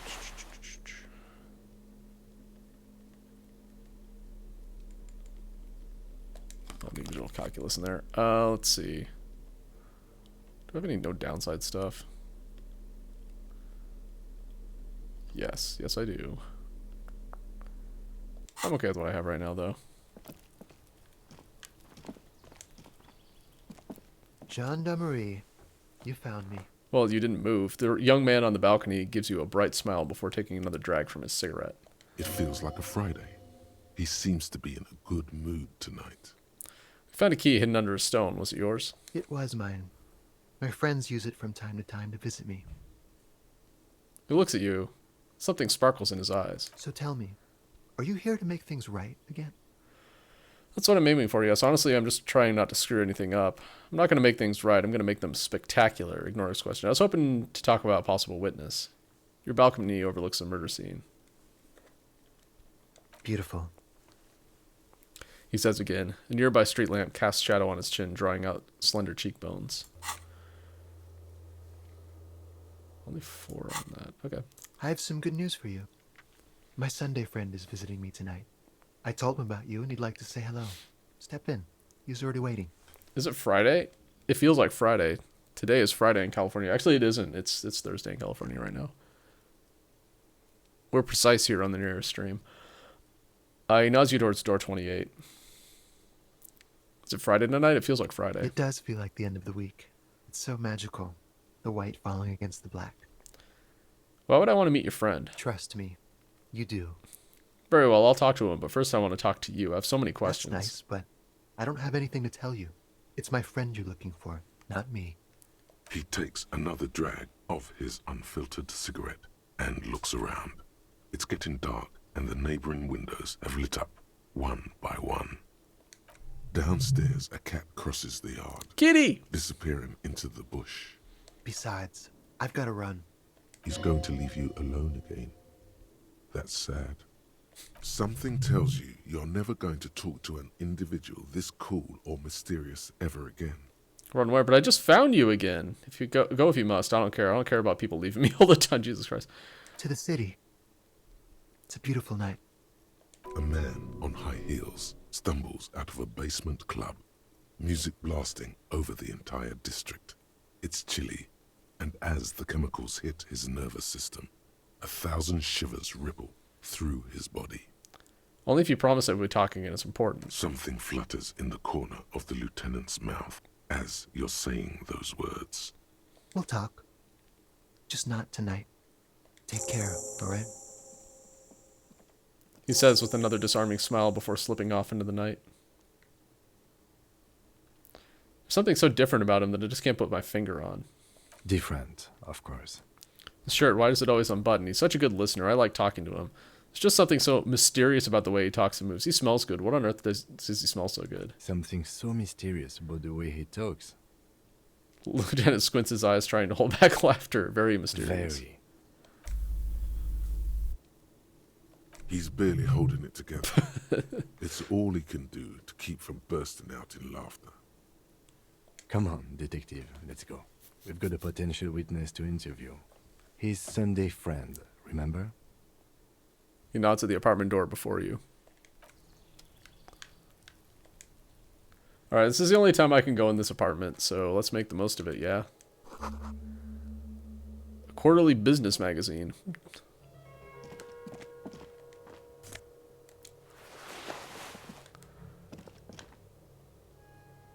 Government, she's taking me all over Revachol, as you can see. Dishes soaked up in a pot. An empty ashtray. Dates for open lectures at a local university. Why did it autosave right there? Flyers for underground parties.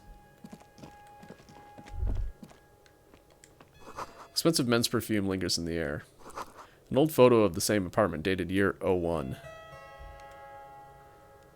None of this is weird. That's right, this guy's like overly French. Buckets of paint on a layer of old newspaper. An exquisite canopy bed made of metal. Okay, let's check out these items. So we got the triangular hat, and we got the kimono.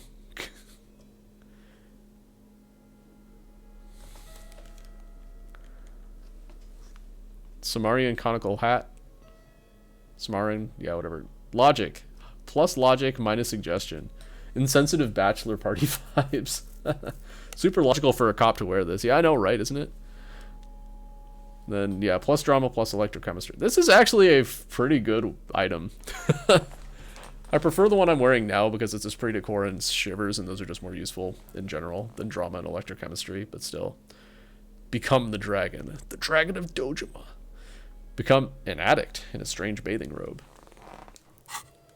Alright, Sunday friend, what you got for me?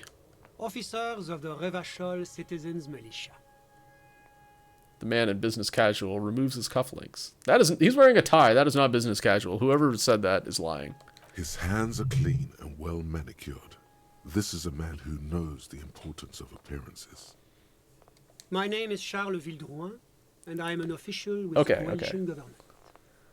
I work for the Institute of Price Stabilité on assignment from Sur-la-Clé. To be fair, this portrait, he is not wearing a tie. He's unbuttoned a couple of buttons. So this is like actually business attire. They're business casual. This is not. He's wearing a tie. Ties are not business casual. Sorry, I'm a stickler for this kind of crap because dress codes suck. Fuck dress codes. Anyway. I heard you talking to my friend outside. Very good. Super. I am here to assist you in any way possible. Ask me about the hanging. Okay, before we go on, I absolutely have to inquire about this wonderful canopy. Point to the bed. Show him the silk robe. Before we get to that, can you tell me where you got this beautiful silk robe from? Show him the hat. We'll get right to that after you tell me the story behind this black Samaran hat. Hello, Mr. Viadruin. Let's get started.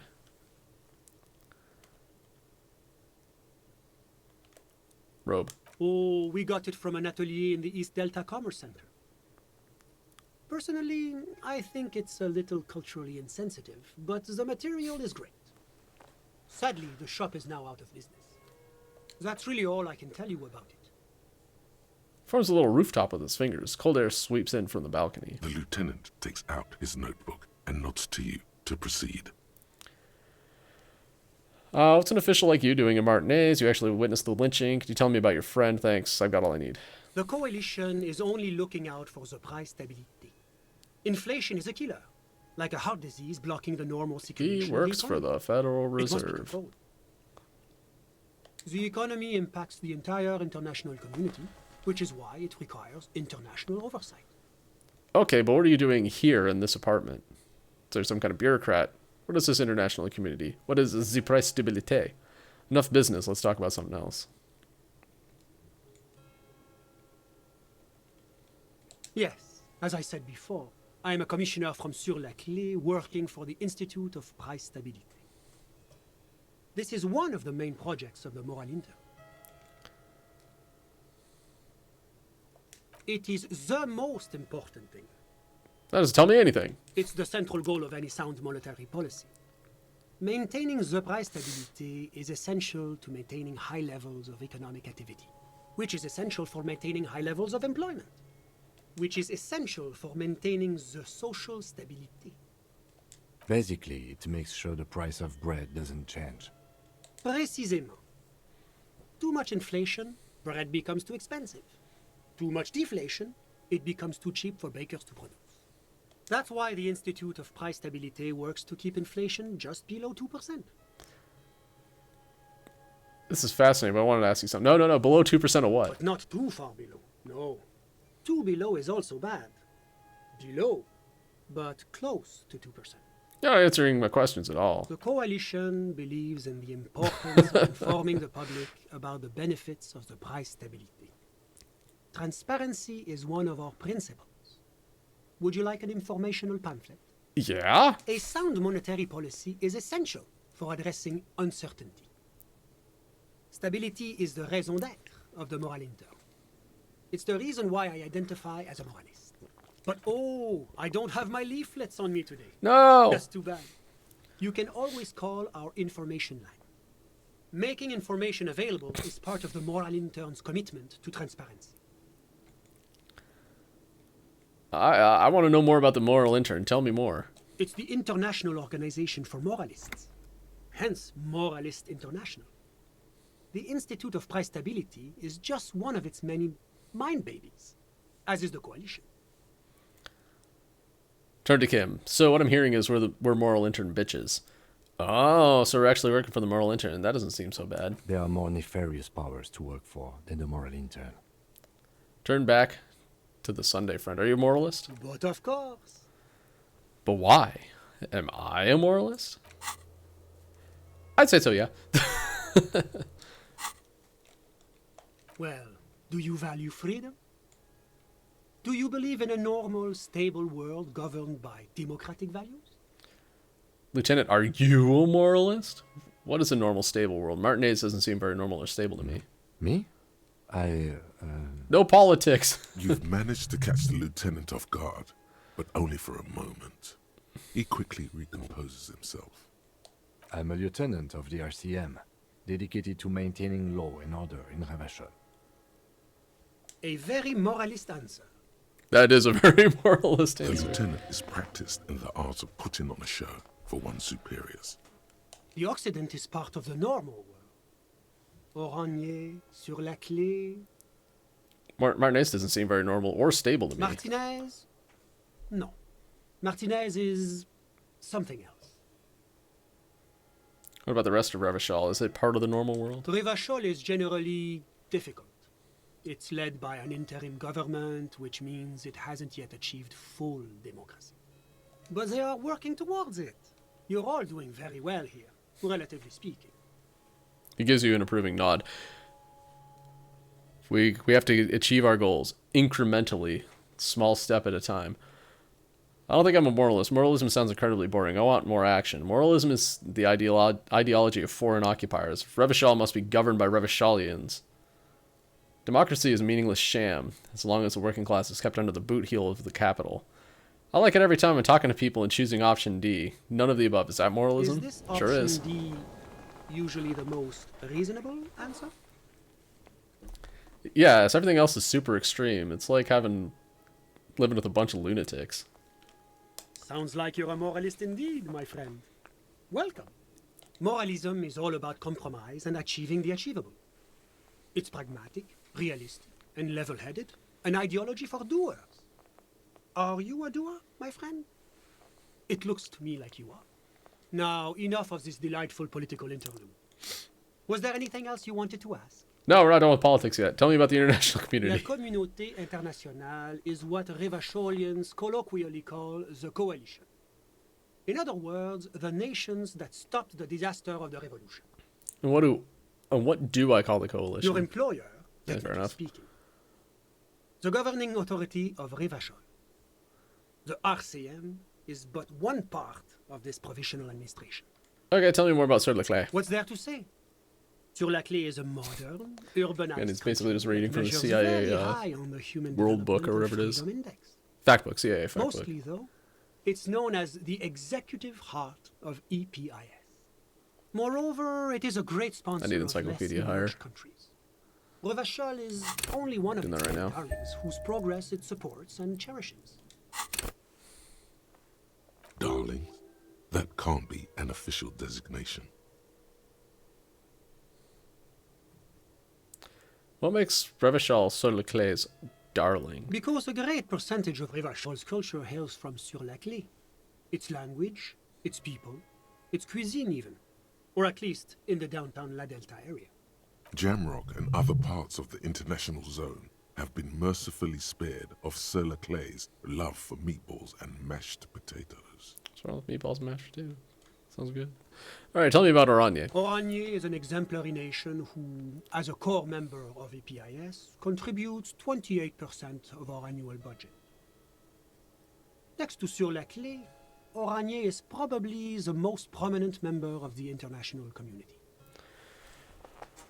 Which one of them is more E EPIS? As founding members, they are both very EPIS. Oranje carries a lot of political weight, while Sur la Clé takes care of the business side of things.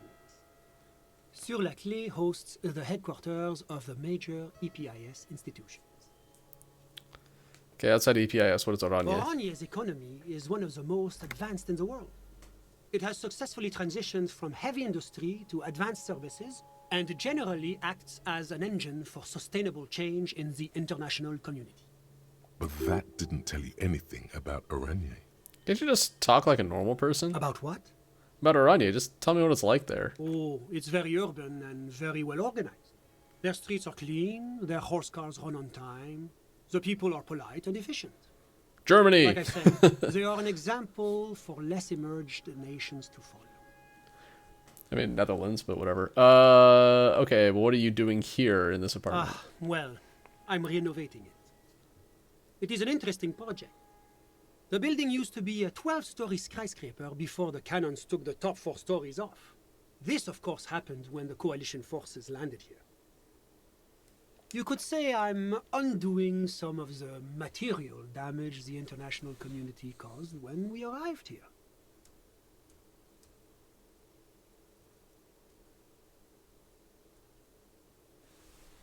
Enough business. Let's talk about Whatever something you else. wish, officer. You actually witnessed the lynching? I'm sorry to say I did, officer. The man gives a solemn nod. This is just a break we've been looking for. Easy, detective. No need to jump to conclusions. He eyes the spectacled man near the window, who smiles and spreads his hands. Is it because you did it, Mr. Villaderun? Because I did it? He's clearly not a man accustomed to being spoken to in that manner, let alone to being accused of murder. My apologies, I misspoke. I meant, what did you see? Don't jerk my chain paper, jockey. You did it, didn't What's you? the meaning of this? Is your colleague here trying to arrest me? He sounds almost mocking, saying those words. Arrest me. There is no meaning, sir. Please excuse my colleague. This case has been a great strain on his nerves.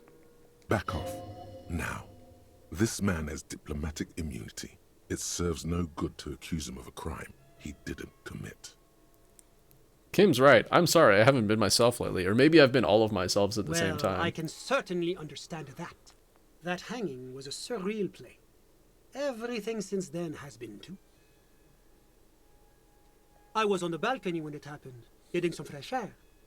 I remember that first they came in, carrying what looked like a body. And then I saw all the surrounding windows go dead, one by one. That's when I understood. I should not be seeing this.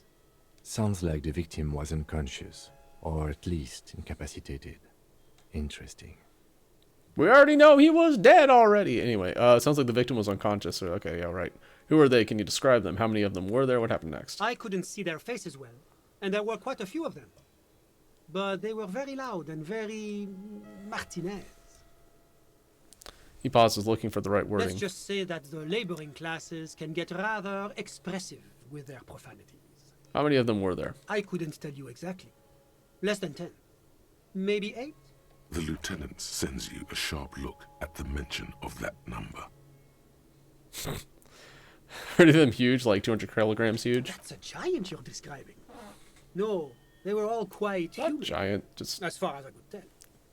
obese. Any of them look like drummers? Drummers? Why, no. But then, I don't know what a drummer is supposed to look like. I think we can drop the drummer angle. That was my bad. Not Kim. We're going to keep bringing it up. I went back inside. Were you able to see anything from inside? Officer, the yard was pitch black. There was nothing to see, but I could still hear their voices. They were threatening to kill that poor man. Were they men, women? All men, I presume. But again, I couldn't see very clearly. What ethnicity were they? I believe they were mostly white, though I believe I saw 2 Areopagites among them. And I am quite certain that one spoke with a Mesk accent. What happened next? Well, that's the strangest part, officer. Nothing happened. It was oddly quiet for a public lynching. What do you mean nothing happened? They lynched a guy. Eventually, their shouts died down, and that was all. There were no gunshots, no celebratory shouts, no anything. Why didn't you call the RCM? You're right, of course.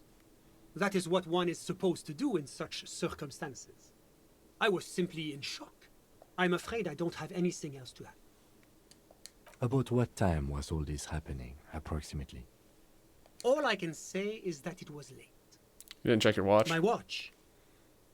Yes, now I remember. It was 30 minutes past midnight, give or take. Let me get this straight. You didn't actually witness the hanging itself, did you? No, I didn't see the corpse until the following day.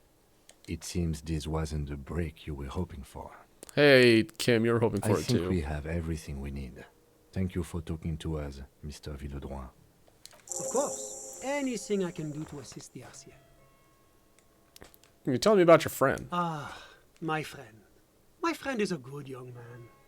His family immigrated here from Kedra, and life has not been easy for him. But he understands the importance of education. He has taken his future into his own hands, and that's all that matters. What's Kedra? Kedra is a candidate member of APIS. But, between you and me, their potential membership is a more contentious issue. What do you mean? that it's never going to happen. They entered negotiations in 21, and it's been pending ever since.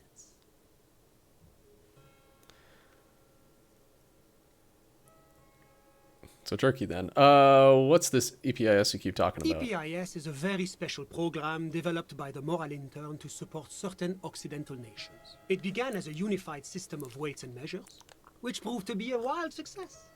Nothing but kilograms and centimeters as far as the eye can see. It was such a wild success that we expanded it into an economic union for the processing of steel. Another success. And between you and me, the Moral Intern feels emboldened by this success. Emboldened to take EPIS to the next level. Okay, but like, what does it stand for? Why, it stands for progress and stability, like the Moral Intern as a whole. No, what do the letters stand for? It's been such a wild, extraordinary success thus far. We are very excited to take it to the next level. You don't even hear the words I'm saying, do you? A supranational political alliance. The United States of Occident. Is it going to be like this place here? You mean Revachol? No, it's going to have transparent democracy. Is Revachol going to be part of It's EPIS? one day going to be a candidate member of EPIS, sure. Except that candidate members never become full members, do they? Didn't you say candidate members never become real members? No, candidate members do become members. Why do we even have the whole system in place if they don't? It just takes time. Time and evaluation. But we were talking about my friend here, not politics. How'd you two become friends? How did any of us become friends? Bad things happening on the Insula? Oil platforms ablaze in the night, civil wars lasting for years. Finally, the international community is forced to step in. What are you talking about? No one becomes friends that way. Au contraire. It's how millions of people end up where they are, meeting the people they meet. It's how I came here, and my friend too. Cool. You still haven't told me who he is. Sorry. Who? Your friend, the smoker on the balcony. We were just talking about him. But I told you, officer. He's a bright young man here to pursue his education. Education is the foundation of our future, especially the arts. It is a cornerstone of our civilization. So all you can tell me about him is that he's here to study the arts. He's deeply enmeshed in the study of the fine arts, yes. Which ones? He's a truly free spirit. He likes all the arts. Perhaps graphic design, printmaking, who knows? The world is open wide for a talented youth like him. What are you doing in his apartment by yourself? I'm just enjoying the view. What view? It's dark outside. Isn't it rude for your friend to leave you alone like this? Listen. He says, raising his hand. Baby is crying in the neighboring apartment. Someone's baby's crying. No, listen. He says again, looking outside. The Insulindian Bay. What about it? This place used to be a luxury accommodation before the revolution. Apartments, of course, were much bigger then. A few walls have been added here and there, leaving some of the tenants without a private bathroom or a kitchen. But the million real view stays. You can't take that away.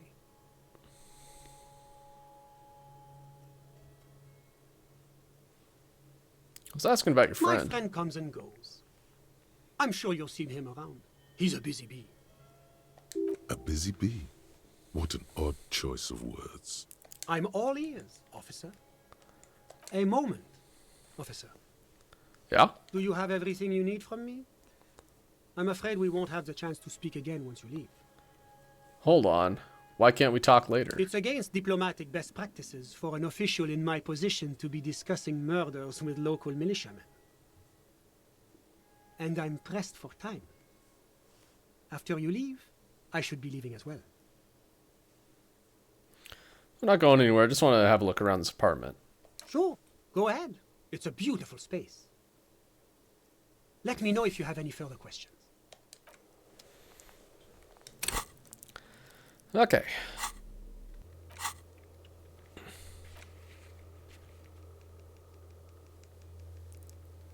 I don't know what's on my map. Anyway.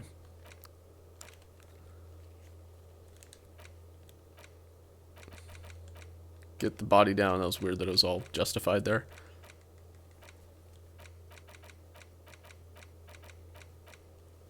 Interview the Sunday friend. Okay, so that's done.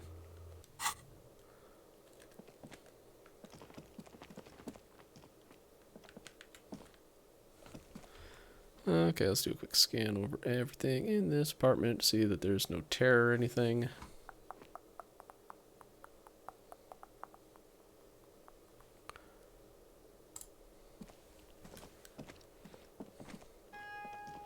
Was there anything else? Of course. I'm sorry I couldn't be the break you were looking for. Good luck with the investigation. All right.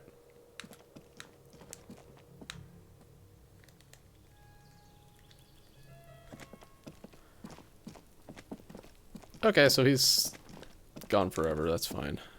We got some information about the moral intern. What time is it? It is 10 o'clock. Game's gonna turn into a pumpkin soonish. It's not really a ton to do right now. I think we could talk to Joyce a bit more, maybe. You're back. Good. What can I help you with? By the way, I've talked to Everett Clare. You have? And how did you like Mr. Clare? Alright, before I go on with this, I do want to check this real quick. 48 minutes. Okay, that's not too bad. Finally, time to choose sides. I didn't. He's a beautiful man. Beautiful and just. Everett Clare is a hero of the workers' movement. He is a champion I've sworn fealty to. He's a bloated rainbow socialist. I can do business with him. For a socialist, he's reasonable. He's not the champion I've chosen. I wish to swear fealty to you in the cause of capital. I have the feeling the international community does not approve of him. It's not important if I liked him. I'm doing my job. Oh, come on now. He has his uses. How else would he have stayed in power all these years? Or wait, actually... She answers her own question. Corruption. That's how he's done it. Fantastic, Worm-like corruption. Reaching into the bowels of the earth. The position of my unusual colleague does not reflect official policy. I hope you understand. The RCM does not pick sides. Of course. And I don't expect you to share anything he told you with me. I'm not a corrupt Worm myself. However, if you felt like discussing something, how could I stop you? Are we not human? Are we not curious to hear another person's take? It's only natural. We would only be gossiping. Yeah, that's it. That money you gave me, would that make things weird? If I shared information, I mean. Weird? Oh no. One of the positive things to come from the revolution is the unhindered exchange of information, you see. Even when it comes to trade secrets. Which isn't to suggest our talks constitute corporate espionage. Even if they did, it would be fine. But they don't, since you logged the money as a donation, and this is clearly just gossip between friends. I helped him turn up the heat on the borscht. Did you now? What sort of borscht is he making? Unimportant. You're right, Detective. That whole undertaking was very unimportant. Why did we do it? An act born of sympathy for the working man. I set fire to the fumes of struggle. I worship Al Ghul in many ways. It's uninteresting. I thought it would make the broth taste better. Very curious. A very curious thing to do. Truly. But that's how he operates. He just does things, man. And then talks about them. Even if it's inappropriate. That basically, that one line of dialogue there sums up this entire game so well. He just does things, ma'am, and then talks about them, even if it's A inappropriate. strange equanimity has overtaken the lieutenant. He's just going with the flow now. Easier that way. What else? Oh. That's so helpful of him. The lieutenant looks at you, and you can swear his jaw muscle is trembling. He's able to contain the anger and surprise. Unconventional police officers sometimes lose their guns. They then go around and tell people about this to gauge their reactions. It's all part of detecting. Incredible. Simply incredible. And how is it going? Has this detecting produced a gun? No. Well, maybe he's not as helpful as you thought then. Is there anything else? Of course, Detective. Should something come up later down the road, don't be afraid to drop by for a chat. Until then, is there anything I can help you with? That's the man who was killed. I'm afraid this is a discussion for once we've cleared the lynching question. I thought we did clear it up, the lynching question. Do I have to get the Hardy's situation then? Why? How's he looking at the photo tied to the lynching? Better not tie the fourth day to the bat's day on this. I hope there is something else I can help you with. She wants to answer the question. Protocol keeps her from it. Alright, well, we'll be back tomorrow, Joyce. Once I get my badge. We can open the lock on day 3. And my badge is on the other side of the lock, so... Honestly, I don't know that there's really much to do right now. It's 10 o'clock. Let's have a think. We've looked at the body, we've done the Doom commercial area, bookshop's closed, we kind of talked to everybody inside here. Tommy's asleep, I wonder if the Pale Rider's asleep too, probably. Actually, I don't know that she ever sleeps.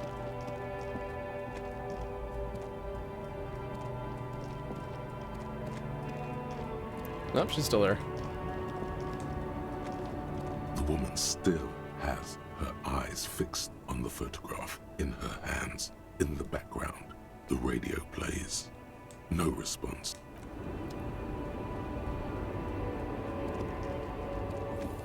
I don't remember how to get her to talk to me. Boop, boop, boop, boop, boop, boop, boop, boop, boop, boop, boop.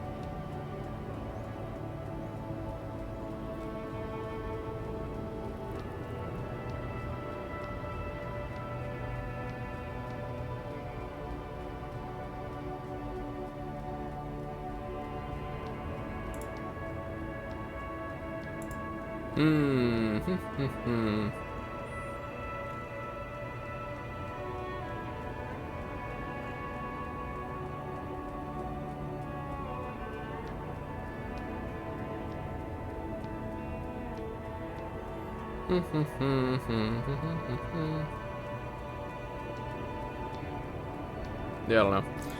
Alright. I feel like I what? Why did it autosave?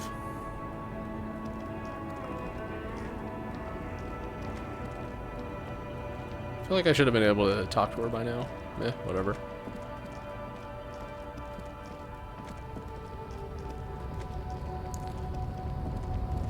Yeah, everybody's asleep. I think I'm just gonna do that too.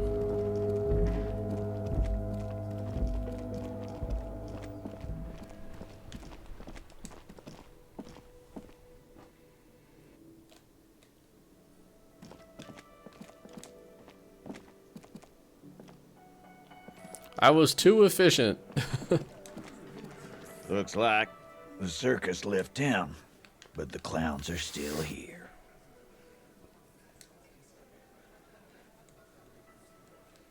Found someone who saw the hanging. A witness. A witness? You ain't got shit. The locals would never come to you with this. That's just contacty status. Next, he's gonna tell you one of us already roll on the others, and he's in witness protection. Well, witness isn't a local. Well, let's hear it then. Who is your mystery fella? He's not alarmed by the sudden appearance of a witness, but he is surprised. Let's just say he's a high-ranking government official and leave it at that. Yeah, right. Like we wouldn't know if an MI plant was in our town. Nice try, right? MI is short for Moral Intern. There we go. Let's get these encyclopedias going. Moralist International, the coalition that runs Revachol. I've seen this shit a million times, Titus. Fly fishing. They are desperate. The last copper. What wacky claims did he make?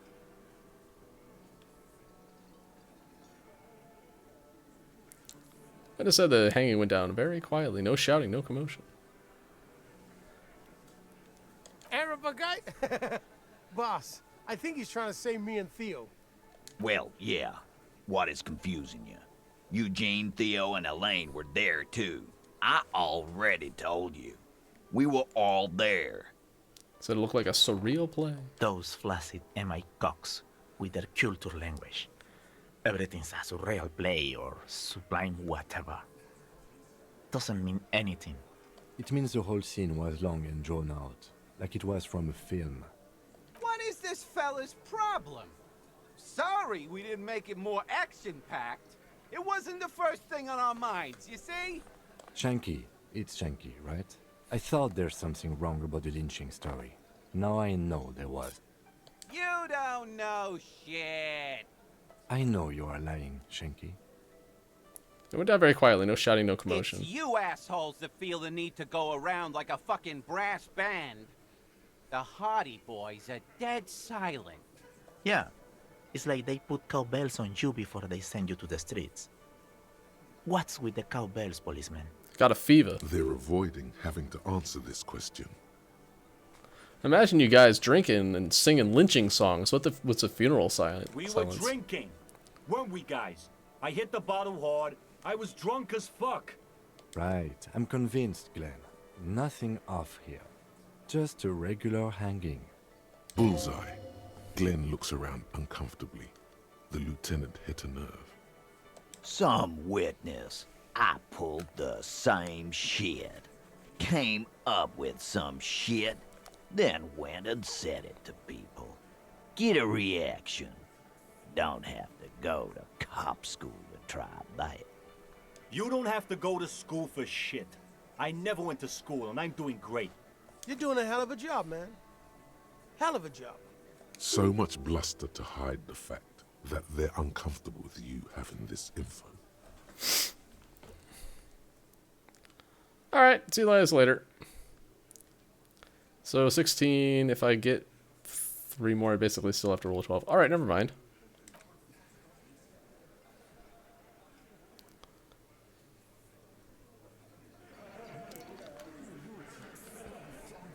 I have to talk to Gart about anything. Do you have any options, Gart? Can I help you? About my bill for Got the tonight. 20 real? Oh, yeah. Good. You got the room for the night, but remember, you'll need Haha, another joke's on 20 you, I real won't. tomorrow.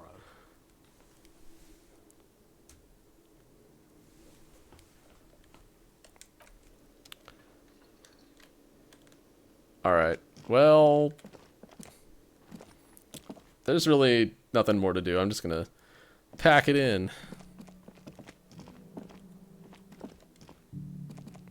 Yes?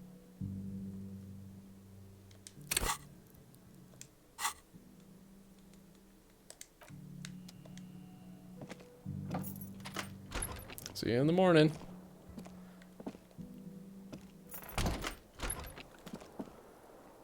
Asterisk. I'm not gonna pack it in. Bye.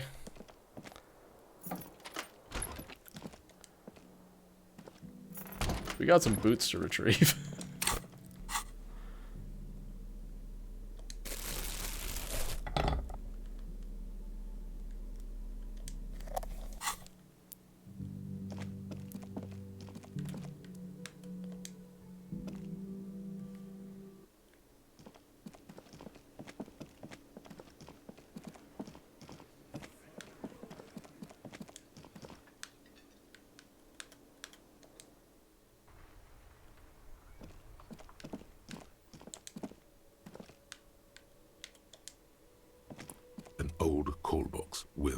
matrix of push buttons lists all the companies in the East Delta Commerce Center.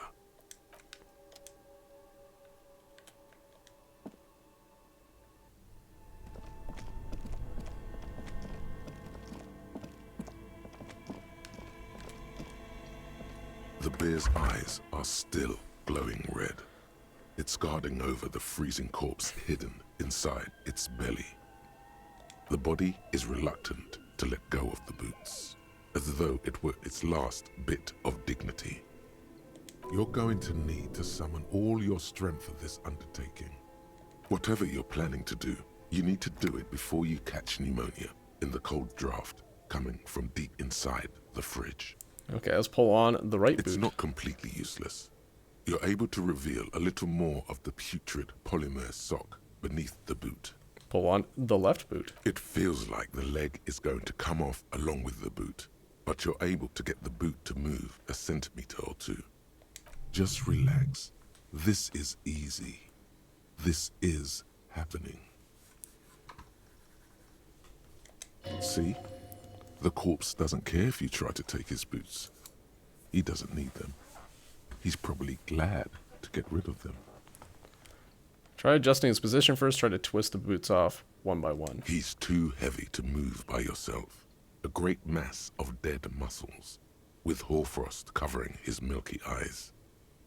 Okay. This is the right method. It takes some time, but eventually the boots come off, with nasty slices of polymer sock stuck to even bigger pieces of skin and rotting flesh. Take stock of the damage. Not good. Let's pin this on the bear. The ice bear tore up his legs with its claws. As for the boots, you can't possibly do anything with them until you've cleaned and disinfected them thoroughly. Yes, these absolutely need to be washed before. The stink is incredible. Didn't the Whirling have a kitchen? Sure did.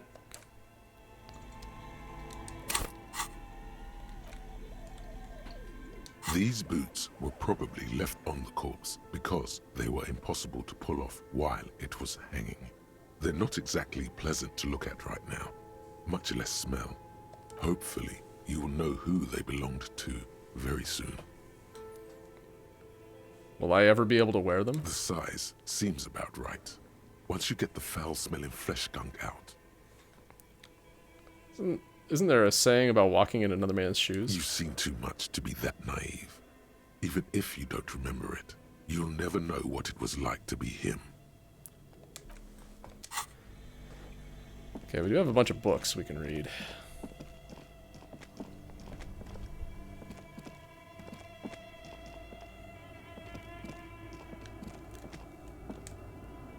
A few bricks have fallen off, revealing a compartment behind the wall. It's too dark to see in. Where am I? Inside, a secret room infested with rats, spiders, and woodlice. Seems like an old weapons cache from the Revolutionary period. What does this mean, a rifle It here? means there are firearms, albeit inoperable, still lying around Martinez. This is an interesting coincidence. Could prove useful in some way. You don't know how yet, but it might be useful down the road. This is a good find. Really justifies coming down here and looking around.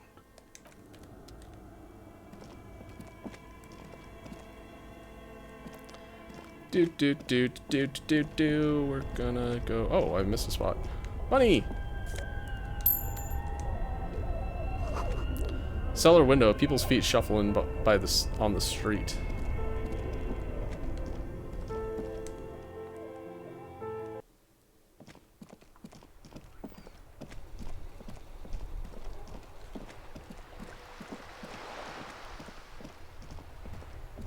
Alright, well, let's see if we can get the gunk off of these shoes.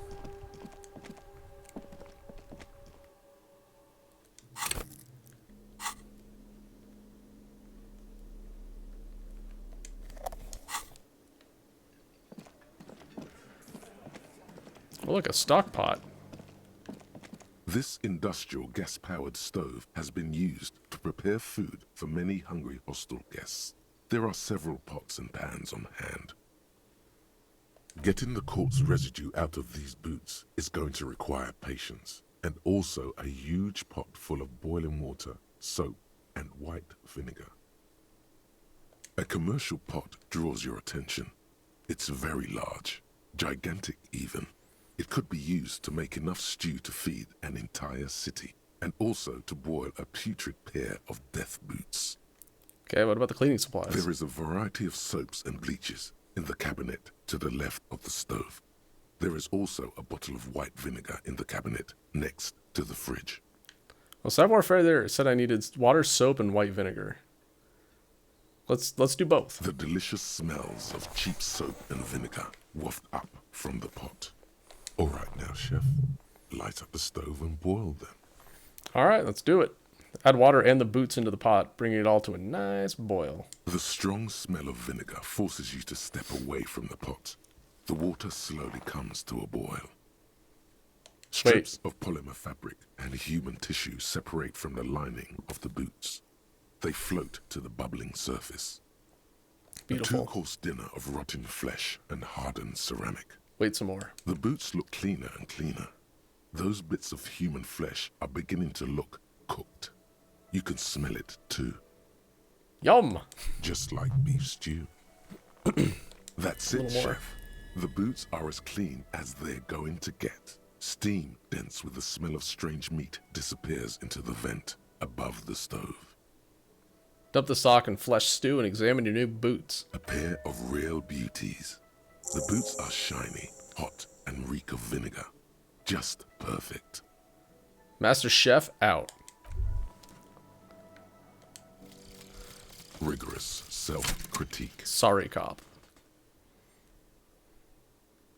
Here it is. Hard facts from the man you are.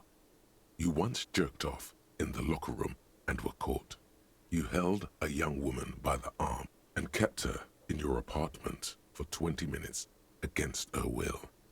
That's right. These are not flights of fancy. These are real deeds, Harry, emerging from the darkness of your past. You tried shooting a fleeing suspect in the foot, but hit him in the pelvis, crippling him for life. And, above all, you let life defeat you.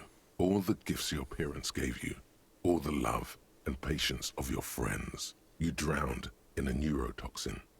You let misery win, and it will keep on winning till you die, or overcome it. Oh? This one's kind of all right. I'm actually going to keep this one. So basically, if you fail red checks, you gain health or morale, depending on which one you fail. And your pain threshold increase. The cap is increased. Okay. Let's go ahead and toss this in.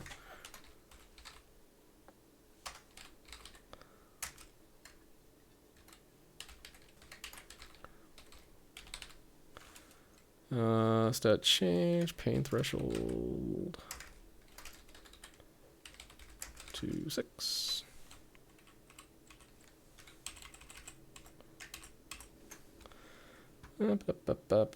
Give me a couple minutes. This is going to take so this would be...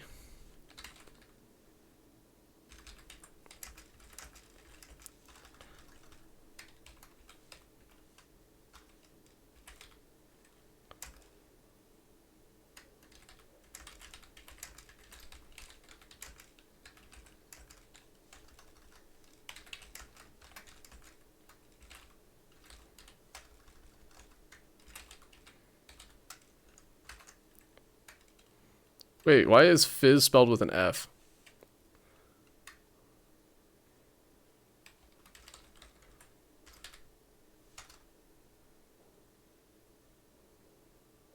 I just realized that. Physique. QE.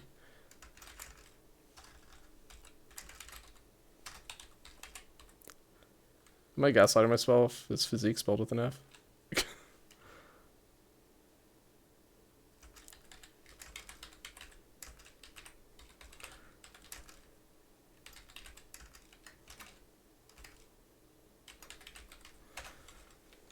Alright, this is gonna take a minute more. Give me a sec.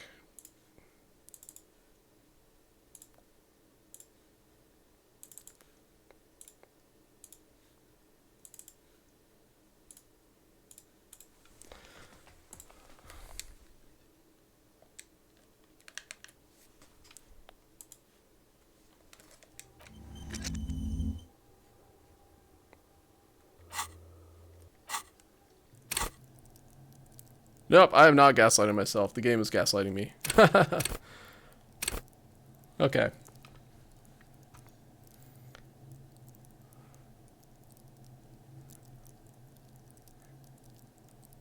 Yeah, rigorous self-critique. Not bad, not bad. Okay.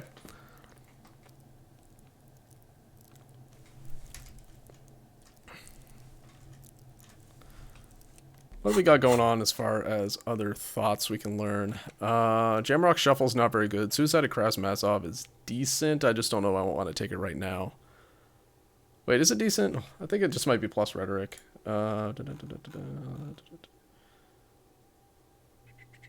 Plus rhetoric. White checks heal all morale. Honestly, Cold Mama Doc was pretty good. I might take that one later, but not right now. Guillaume Le Mignon is okay. Another one where it's like, I don't need it right now, so I'm not going to take it. I mean, Guillaume Le Mignon is a free stat boost and a stat increase, but like a stat cap increase, I should say. I feel like I should wait for something else. I do have open spaces though, and I know that I'm going to be dropping I'm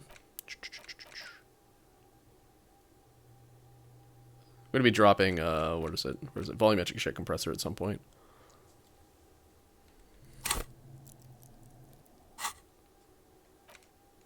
Maybe White Morning too. Maybe not White Morning.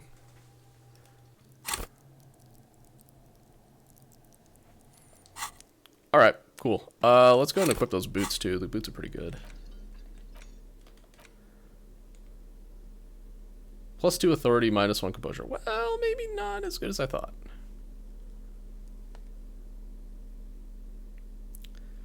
Situationally useful.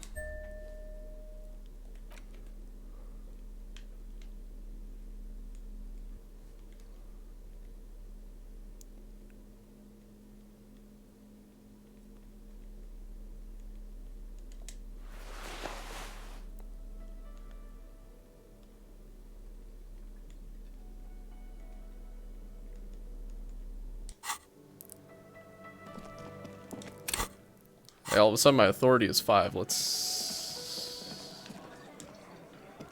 Looks like the circus left town. See what this roll looks like. 28%, okay. We need to do some more stuff before we can talk to him. I'm not confident in that.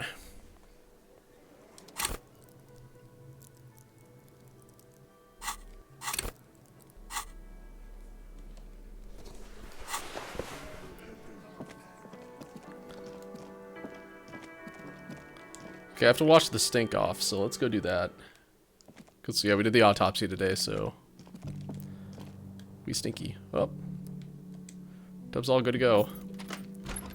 You know what? I did not need to use one of my healing items. The bath actually gives you some healing. This is not the cleanest bathtub in the world, but it's cleaner than you are right now. Ah, that soap scum smell. It smells like life, at least compared to you.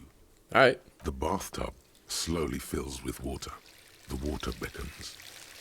The water is only lukewarm, but still comforting. Like amniotic fluid. A few beer cans are bobbing up and down along your flanks, like sad duckies. You feel nice and lonely, and so tired. Let's leave him in. The cans continue to bob, as do your thoughts, aimlessly splashing up against the sides of the tub. Let's imagine something. You see the corpse. You can still never mind. Let's stop imagining. It's going to take more than one bath to get rid of that stench. Then, houses along a narrow street. A video rental. Darkness on the planet's curvature. They're going to the tub a little. Your fingers grow pale and are covered with tiny whirls as the water cools. What are you doing? You're not some fat fish in a fucking aquarium. Time to get moving. Okay. The waterline recedes as you stand. You are cold now. Your clothes stick to your still moist skin.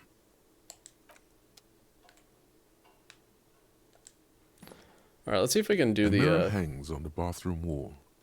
In it, your face, Oh. adorned with the expression. You know what? I'm willing to drop a point into interfacing. Try this again.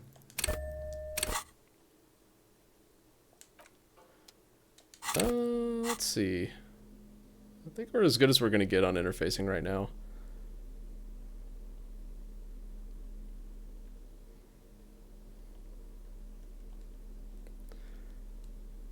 Yeah, sure looks like it.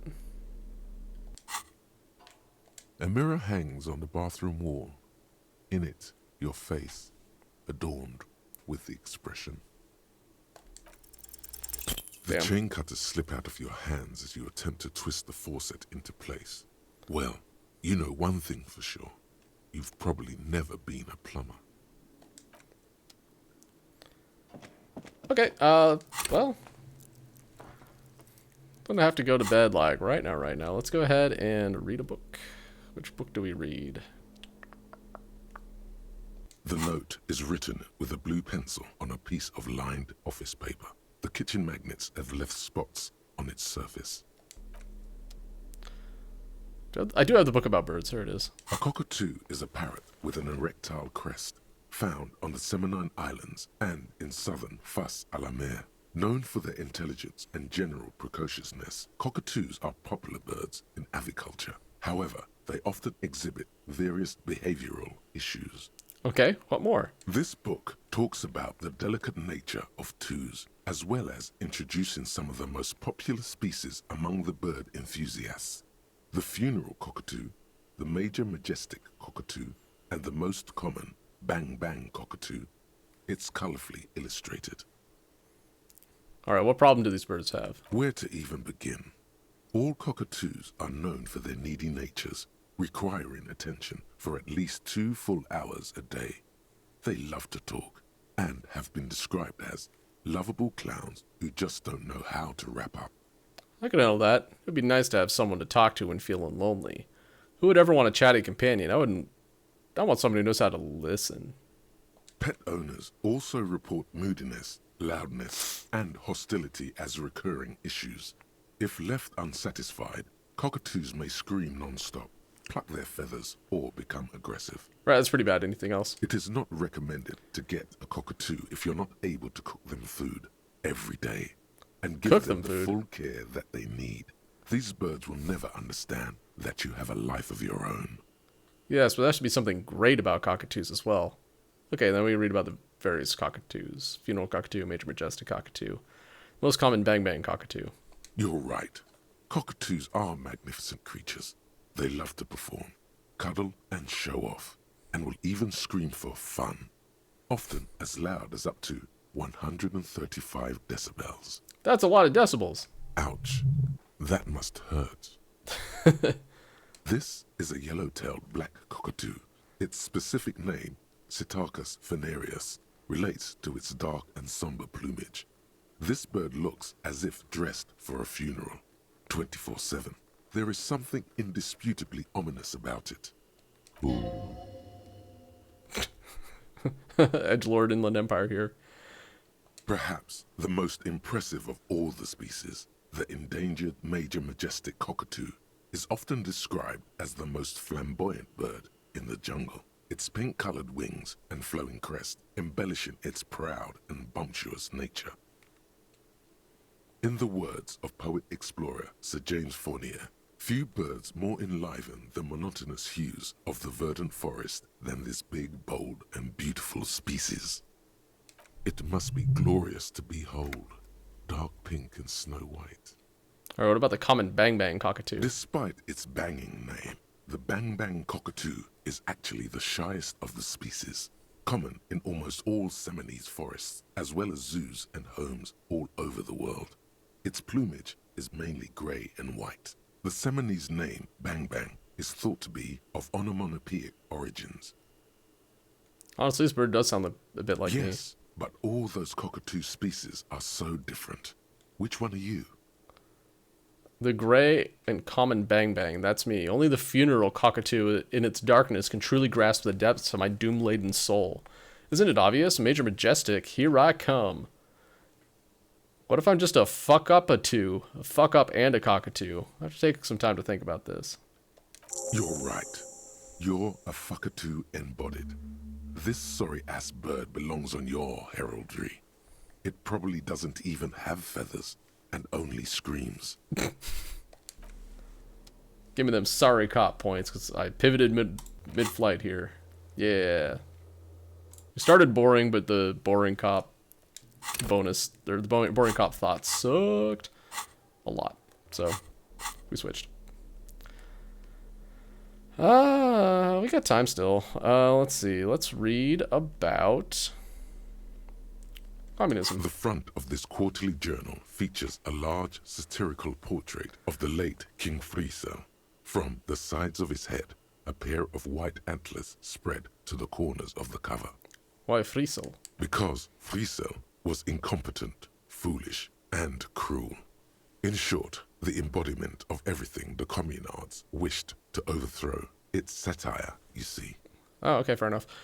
Let's flip through the pages, see what catches To my your eye. disappointment, there aren't any full-color pictures to direct your attention. Just column after column of closely set text, interrupted occasionally by little doodles in black and white. After rifling the pages with your thumb several times, you return to the table of contents.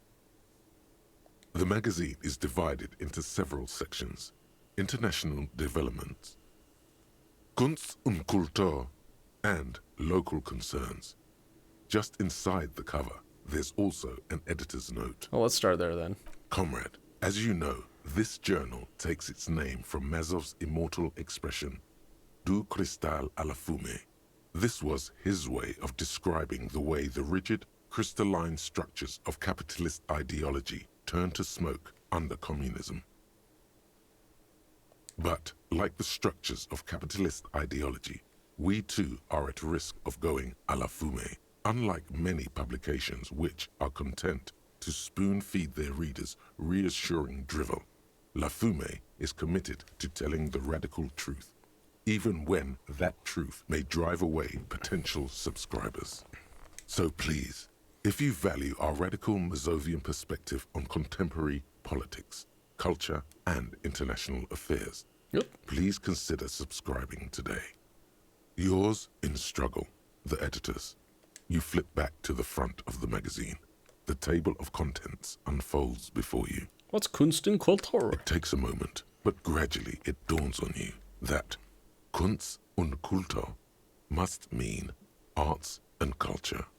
As you leaf through this section, you come across several reviews of recent radio plays, as well as a brief artist spotlight featuring a local artist identified only as CS. Cindy the Skull. The main feature, though, is a long essay titled Tip Top Tournée, a critical Mazovian perspective. Just a moment, what is this Tip Top Tournée? The actual article is surprisingly light on details, but after skimming a page or two, you gather that it has something to do with motor carriage racing. If you don't follow it, you only ever hear about the ludicrous sponsorships and obscene death toll. Alright, let's see what these communists have to say about Tip Top. You think you're settling in for a relaxing recap of the most recent season, maybe sprinkled with some nice anecdotes about a few of the more colorful drivers. Instead, you find yourself skimming a 10,000-word feature about all the politically problematic aspects of Tip Top Tournée. Wait, what's wrong with Tip Top? Where to even start? For one, there's the crass commercialism of its sponsorships. Yeah, and true. There's the practically criminal emphasis on deadly motor crashes. Not so much anymore, but yeah, it used to be. So, all of it, basically. Hang on, who wrote this stuff? What's so bad about sponsorships? What's wrong with a good motor crash? Keeps things interesting. Oddly enough, this article has 2 bylines. Nasteb Encolada Bernal and Excellus Buka. Alright, let's get some ultra-liberal points here. Under capitalism, the article says, every pursuit has its price. Every pleasure, even one as elemental as the joy of racing others around a track, is reduced to an advertising opportunity. Thus, the so-called tournée becomes a competition between increasingly meaningless brand signifiers, your discount laundry detergent racing against a pack of Astra cigarettes, or even a fritter. Right, but then you get to see him And crash. that precisely is what's problematic about it. Were it not for the promise of random, spectacular violence, audiences would quickly lose interest.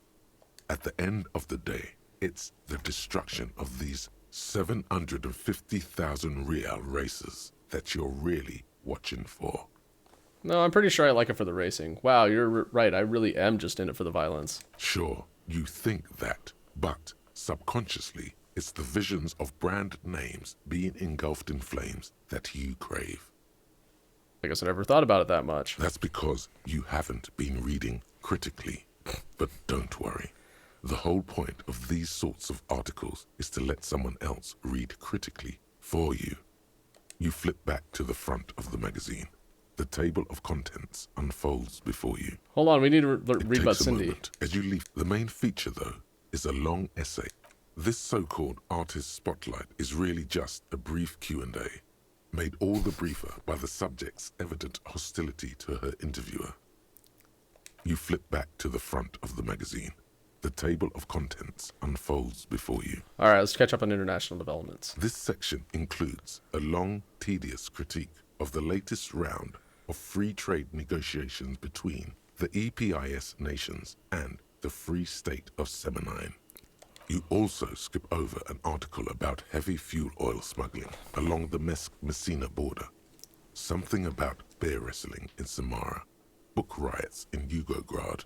Face it, you really aren't interested in foreign affairs. You're not even sure where most of these countries are. Encyclopedia, you're letting me down. You flip back to the front of the magazine. The table of contents unfolds before you. See what they mean by local countries. Unsurprisingly, much of this section is taken up with articles declaring unqualified support for the dock workers' strike. What? No way. You skim the headlines. Paint the harbor red and white. Martinez tames the wild pines. A city in revolt. First we take Martinez, then we take La Delta. Finally, there's a brief article by the writer, G. Martin, accusing the owner of the Capeside apartments of illegally attempting to evict certain communist tenants simply for not having paid their rent. All right. Ideology choice here. Damn communists, we should have killed them. A lot of them when we had the chance. If it weren't for Wild Pines, all those moochers would be out of the job. Charging rent just to live somewhere is pretty outrageous. Wouldn't it be better for everyone if labor and capital would reach some sort of reasonable accommodation? Why should I care? That doesn't have anything to do with me. No, it does. According to these editorials, there can be no accommodation with the forces of international capital or their mucilaginous allies in the coalition. Why do communists love puerile insults? And they wonder why they're always being left out in the cold. Hold on, what's this about a coalition? Judging from the context, it's something very large and fundamental. You should probably know about it already, honestly. You flip back to the front of the magazine. The table of contents unfolds before you. All right, that was enlightening. It's late enough. I'm just going to go bed. The fan stands still. The lights are on. The switch must be broken because nothing happens. The air in the room is starting to feel like vaporized urine. Yum.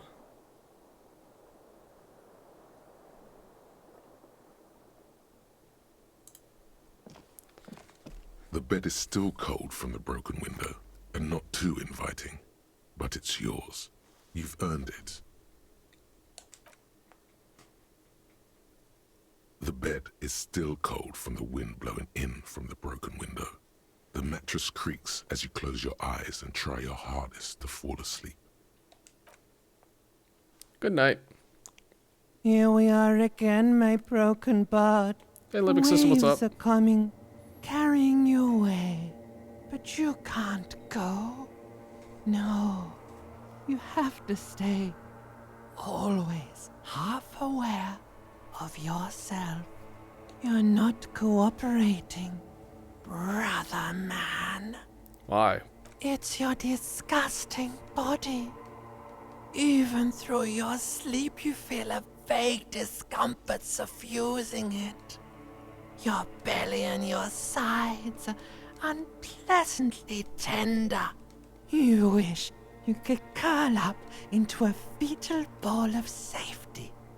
But you cannot, because of the pain. Every cell in your body is moaning in agony, asking, what did we ever do to you? I'm sorry, cells. It's all me. It's all my fault. It's all the system's fault. The system failed me. My body is worthless anyways. No one does anything nice to it. Now, you're finally thinking about something other than yourself. All right, we got another art Let's see decision how here. far that'll get you. All right, these are just my just desserts. I will endure this pain with dignity. I thought I was on the express to the silence. I'm an artist and the liver damage is my art. I think I need medical attention. Oh yeah, baby. Art. Frame Always your pick art. suffering as a masterpiece. Only one problem. No one's watching. It's boring, buddy. Boring as death. You're just stuck here, in the half-world. Could try looking at other people. Really looking. But why would you want to start doing that? Let me out of here then. Back to the other place. I will. I'm looking at other people all the time. I like them. Human beings will always betray you. Everyone I know goes away in the end. How many promises have you kept lately, Sir Harry? To the great see-through world. The tenderness. Thou art honorable and just, sire. 'Tis the snakes who are vile, hissing in the grass. Women, it's the women. Look out for the women. They're Wait, endurance at 2? Come now. Humans have earned your trust, and you theirs. Hey, Volition, I like you. What do you think you're doing right now? Coming to some greater awareness? Look at all these lights, blinking in and out of existence. Thoughts! You're just pretending that you're asleep, even to yourself, while the world goes on without you. Let it. Let it. But it never seems to let you go, does it? Time to rise and wipe that shining sweat off as best you can. Gather your bearings. Rock and roll.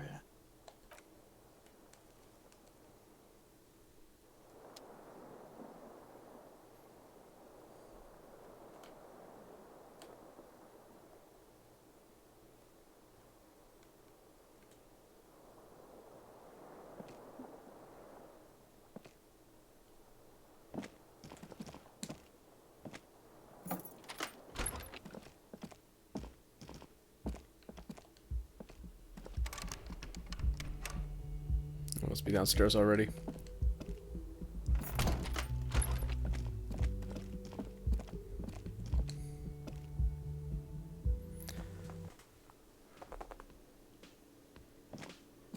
Good morning. Can I help you? Nope.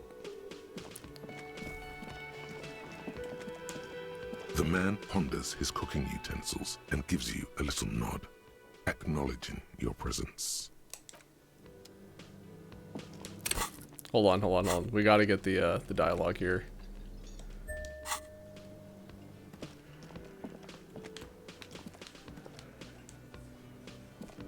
Yes? Are we gonna talk about the boots I'm wearing? Okay, let's talk about it.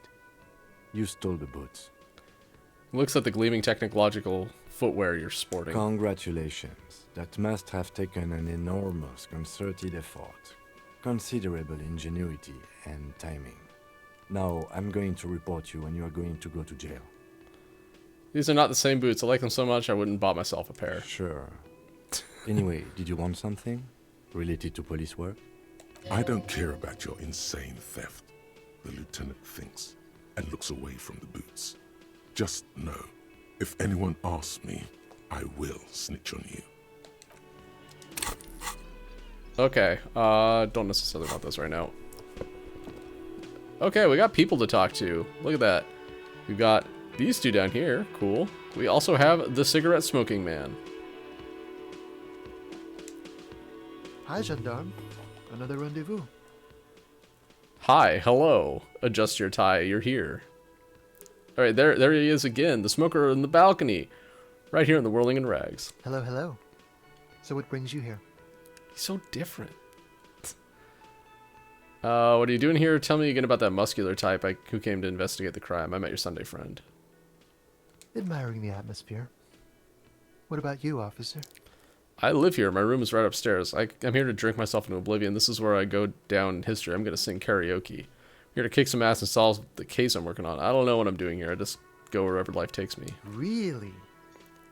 Well, I look forward to that. Oh yes, let's see. He knocked on my door a few days after the lynching. I think he was going through the entire building, asking questions. What'd you tell him? Nothing. That I didn't see anything. And he believed you? Why shouldn't he? Didn't you tell him about your friend? What friend? Your Sunday friend, the witness. No, I don't think it came up. What'd he look like? Muscular, handsome, strong, like one of those military types. Was he alone? Yes, but he was speaking to someone on his earpiece. His earpiece? Yes, you know those tiny speaker microphones that fancy security guards sometimes wear. What was he saying? Just reporting back whatever I was telling him. Besides muscular, did he have any identifying traits? Oh, let me think. He had an accent. He sounded like one of those mercenaries. He sounded vaguely Oranese. No, not vaguely, scratch that. He sounded definitely Oranese. Alright, thanks for the information. Sure. Anything else on your mind? His lazy eyes stroll over your face. I met your Sunday friend. You did? And how did you like him? You're right. He was magical. Magically bureaucratic. I didn't like him as much as you. I didn't. He's a government official. I don't trust governments. I told you, he can be very useful. I guess that's the charm of powerful people. Who is he? What are you, you two? Why was he staying at your place in the middle of the night? I don't want to talk about other people. I want to talk about you. A visitor from the first world. He's not like you and me, gendarme. He can always return. Return where? To his opportunities in Occident, sur la clé. Still, his coming and going brings some life to the village. Or is it just money? I don't know. He stares at the bar. What are you two? Friends, I told you. Sunday friends. Friends who like to get together from time to time. What does it mean, a Sunday friend? That he won't be there when times get tough, I guess. Casual. Is that even a friend? It is. On Sundays. He smiles. Why was he staying in your place in the middle of the night? He has keys. And he likes the view. To the sea, I mean. What about me, gendarme? Okay, we don't have the ability... Well, I could go for it now. I have not put any points into composure, so... it's a white check. Not yet. Not yet. Bye-bye, gendarme. Bye-bye. Let's go talk to my... These people who I don't know. Woman in an RCM patrol officer's uniform winces as she notices you. I would really prefer not to talk to you right now. Hold on, are you a cop with the RCM? Yes, I am. I'm a cop too. I know. Here's the real deal. It's hard to tell whether he's sarcastic or sincere. But if you had to guess, you would say the lieutenant is being sarcastic. I'm on a murder investigation. Are you the cavalry? I'm definitely not the cavalry. Is everything alright? Why don't you want to talk to me? I don't know. I mean, why would I want to talk to you? Ever wronged you? I've done that to a lot of people. It's cool to see another cop. I thought Kim and I were the only ones. God, I don't know why. I'm just trying to do my best. Let's do this by the book, okay? Why? I bring the end of the world to come.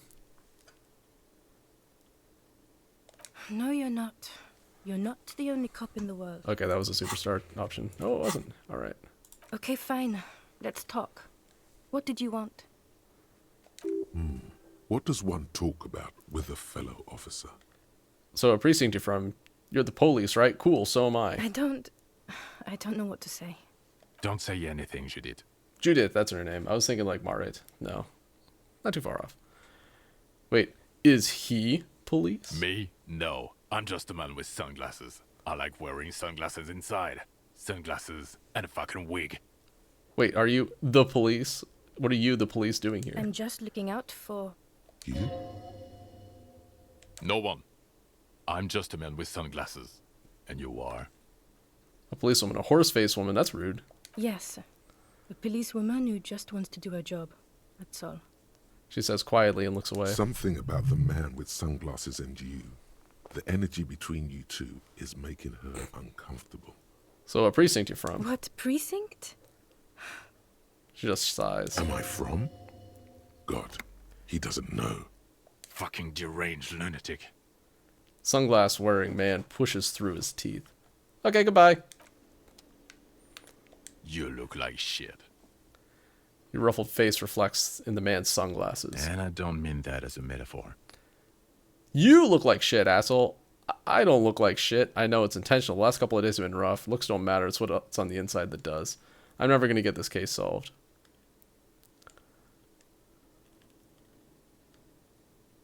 Yeah, I know. That's what I'm going by here. Thanks. Oh, come Thanks, on, John. It looks like it's been a rough week on him. It's not just this week. What do you want? There's something about this guy that matches with a face in your head. A similar, but different face. The suit, the sunglasses, the haircut. He's famous. That's how you know his face. I might be able to get more esprit de corps. I should check. Kim, who is this guy? I'm not getting involved in this. What? Why not? It's not my style, he thinks, glancing at the man in sunglasses and the woman beside him. Oh boy, they're mad at him. No wonder. He just doesn't recognize them. It's like, hey man, this is your unit. You should fucking know them. Are you famous or something? Not as famous as you, superstar. Hey, I'm not a superstar. Look at this, Jean. 0 superstar points. 0. 0.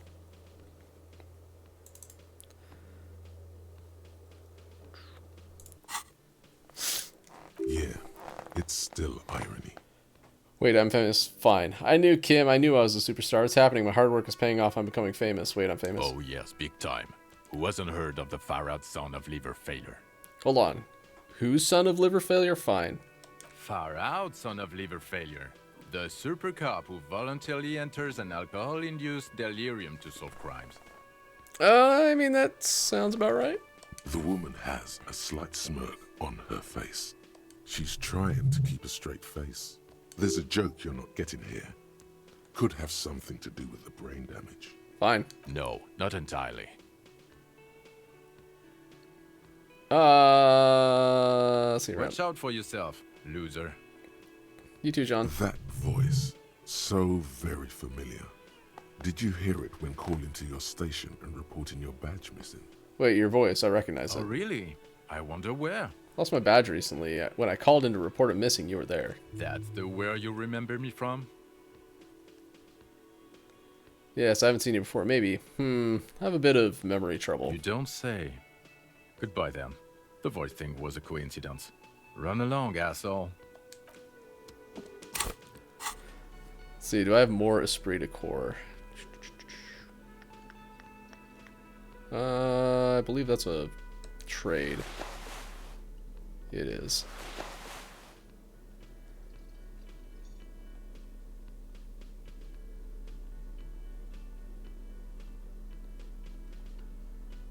I'm not like shedding esprit de corps anywhere, am I? No. Alright. Whatever, let's just go for it. It's it's a coin flip. I can't believe this shit. Shakes his head, looking like he really is having trouble believing this shit. You know what it is. It's like the two of you know each other. Just ask him. Tell me the truth. Do you know me from somewhere? Also, how... Oh. Oh, I definitely know you from somewhere. Another life. From where? From another life? Yes, from another life. A different life. Maybe the life of a police officer belonging to the ranks of the... To what station do you think you would belong in this alternate and totally fictional reality? 41st, 57th, 69. 99,999,999.9. Never mind, this is stupid. Hold on, I can figure this out. Let me check my ledger.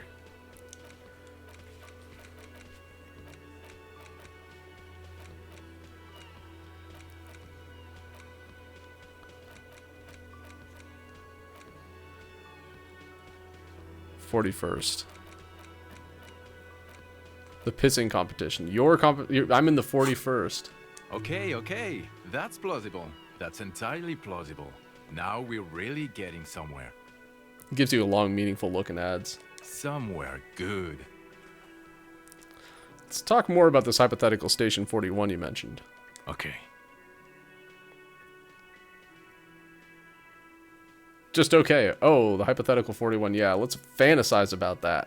He blinks aggressively. I'm not busy. You're not busy. Let's just play around. So what would our relationship be in this alternate universe? Let's be crazy. Let's say you and I are partners. How's that for a thought experiment? Like partners in crime? Or you seem like a cool guy. I'd love to have you as my partner. You seem like a big of a drag. No offense, but I could do better. Kim's cooler than you. I'm sure he's fucking flattered. But Kim is not part of this thought experiment. In this one, we're partners. I'm trying to get Kim points. The lieutenant is silent. Would you now, or would I be cramping your style? Never mind. Partner. Okay, actually, you probably would cramp my style. No, you wouldn't cramp my style at all. Actually, I shouldn't have called you my partner. Kim's my partner. He's gonna know. I'm not your partner. This union is temporary. A little premonition for you, Lieutenant. Sooner or later, probably sooner, your new friend tells you he doesn't need you. He will then suggest you should fuck off. When that happens, I suggest you take his advice. Yeah, it's bitterly. The lieutenant merely bows his head in response. Do you have a crime to solve? Oh, no. You see, I enjoy watching other better cops solve crimes. And let me tell you, it's been quite a privilege seeing you work. This isn't helping. She says, shaking her head, looking at the man with sunglasses disapprovingly. Who else is in our imaginary police station? You're not going to believe this, but... police officers. What? No way. Yes, sir. Solving crimes, locking up bad guys, and get this, and not getting that drink on at 2 o'clock. 2 o'clock? Wow, he's showing restraint. Just some regular boring motherfuckers in suits and uniforms.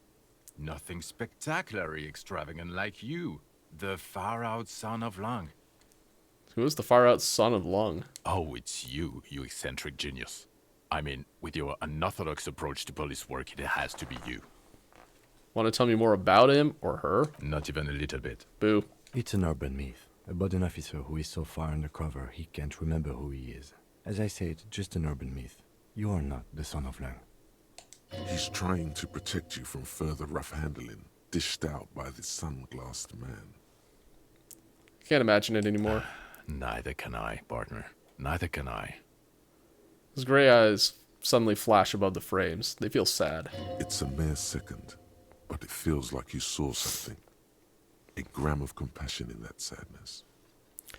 Got some questions for you. I'm a cop. About what? You don't look like a cop. You know what you look like? Let's see. Like a prophet, like a revolutionary, like a sack of shit, like Guillaume Le... like Karamazov. I don't know. You tell me. Like a man down on his luck. I'm trying real hard here, man.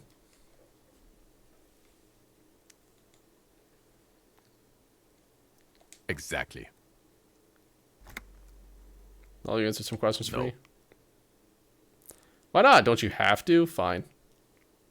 'Cause it's not my job. Why don't you go and fucking do yours and solve this damn hanging? If you don't want to answer questions, maybe you want to hear me say things. Actually, I don't want to hear you say things. Boo. Come on, Jean. Okay, say things. I want to hear you say things. Suddenly, out of nowhere, case-related things start popping up in your head. Okay, I'm doing this investigation. A man is hanged.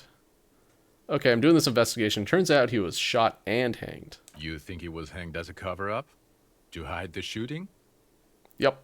Okay, well, He corrects his blonde wig. His hair. He corrects his hair. Why am I telling you I this? don't know. Why are you? He gives you an odd look. Oh my god, there's more. You want... Okay, why not? Let's do the old... You think... Okay, well, I don't... Oh my god, there's more. You want something more? What is it? Nah, nothing. Come here. There. Okay, the man with the sunglasses and his hypothetical Station 41. Weird, right? I know, super weird. I guess it was kind of weird, yes. No, this whole interaction was perfectly normal. Frankly, I'm way past caring or wondering. There's something missing here. Something you can't put our finger on. You know what? Just ask him.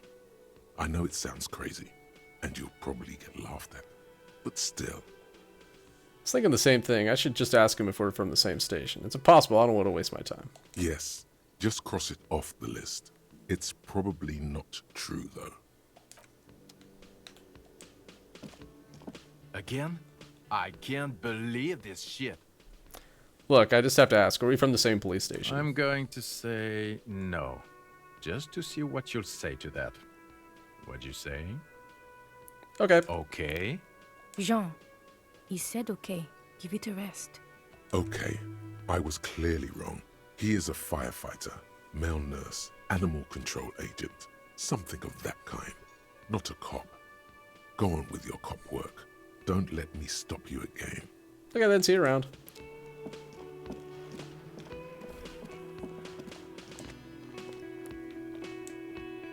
Okay, so the footbridge is open to the other side. Let's go ahead and call the station. They should have information on the serial number. You see a set of steering levers, for the boots, a radio microphone, a pull-out toolbox, and the soft glow of the fuel preheater gauge. This is Precinct 57. How may I assist you? Did you find out more about the owner of the armored boots? Sorry, sir. I still haven't heard back from the database people. Try calling again later. Ooh, I know what I can do. Anything else I can do for you? 57, over and out. In the cabin, you see a set of steering. Okay, I'm a little bit curious about the timing on the boots. The victim's armor. Filed Monday at 1903. Oh, I have to wait till 7. Fair enough. Okay, let's go ahead and grab the die from the die maker.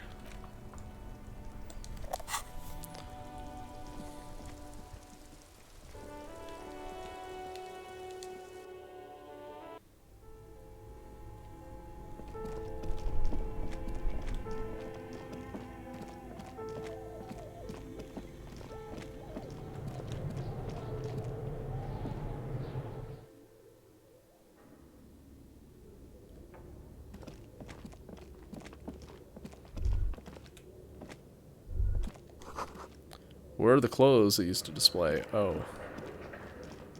I guess I could wander around through here now that my stats are a little higher. A couple of green dots. Probably not worth.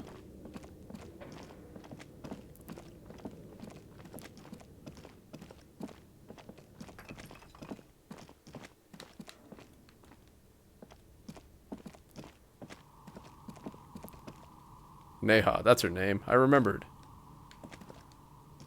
Neha, whatever. Oh, it's you again. Are you looking for a die? Yes. Very good. That will be 7 real for 1 custom die. Here's your amber die. Look at it. There appears to be a small fly embedded within. It's like looking into a lost little world. Neat.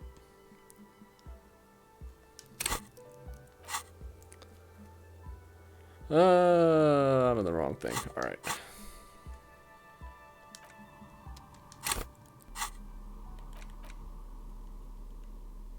Cool. An unusual 13-sided die made from amber fossilized mosquito has been trapped inside. Legs bent beneath the weight of eternal rest. Note, look at the map tab to see which white checks have been opened. Oh. Yeah, let's.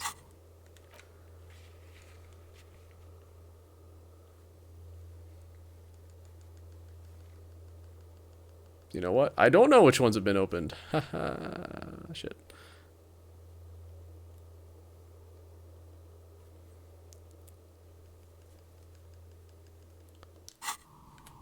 Oh, it's you again. Are you looking for a die? I'm good.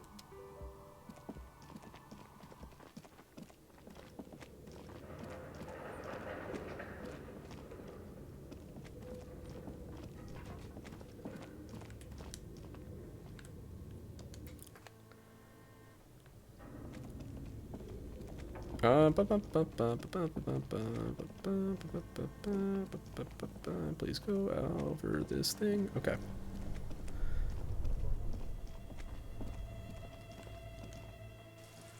Just kind of curious what this die helps me with.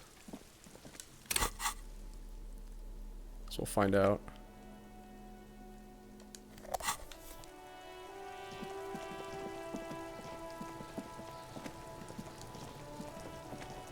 Kuno's like Kuno's dad? Kuno doesn't give a fuck about anything. Kuno doesn't fucking care.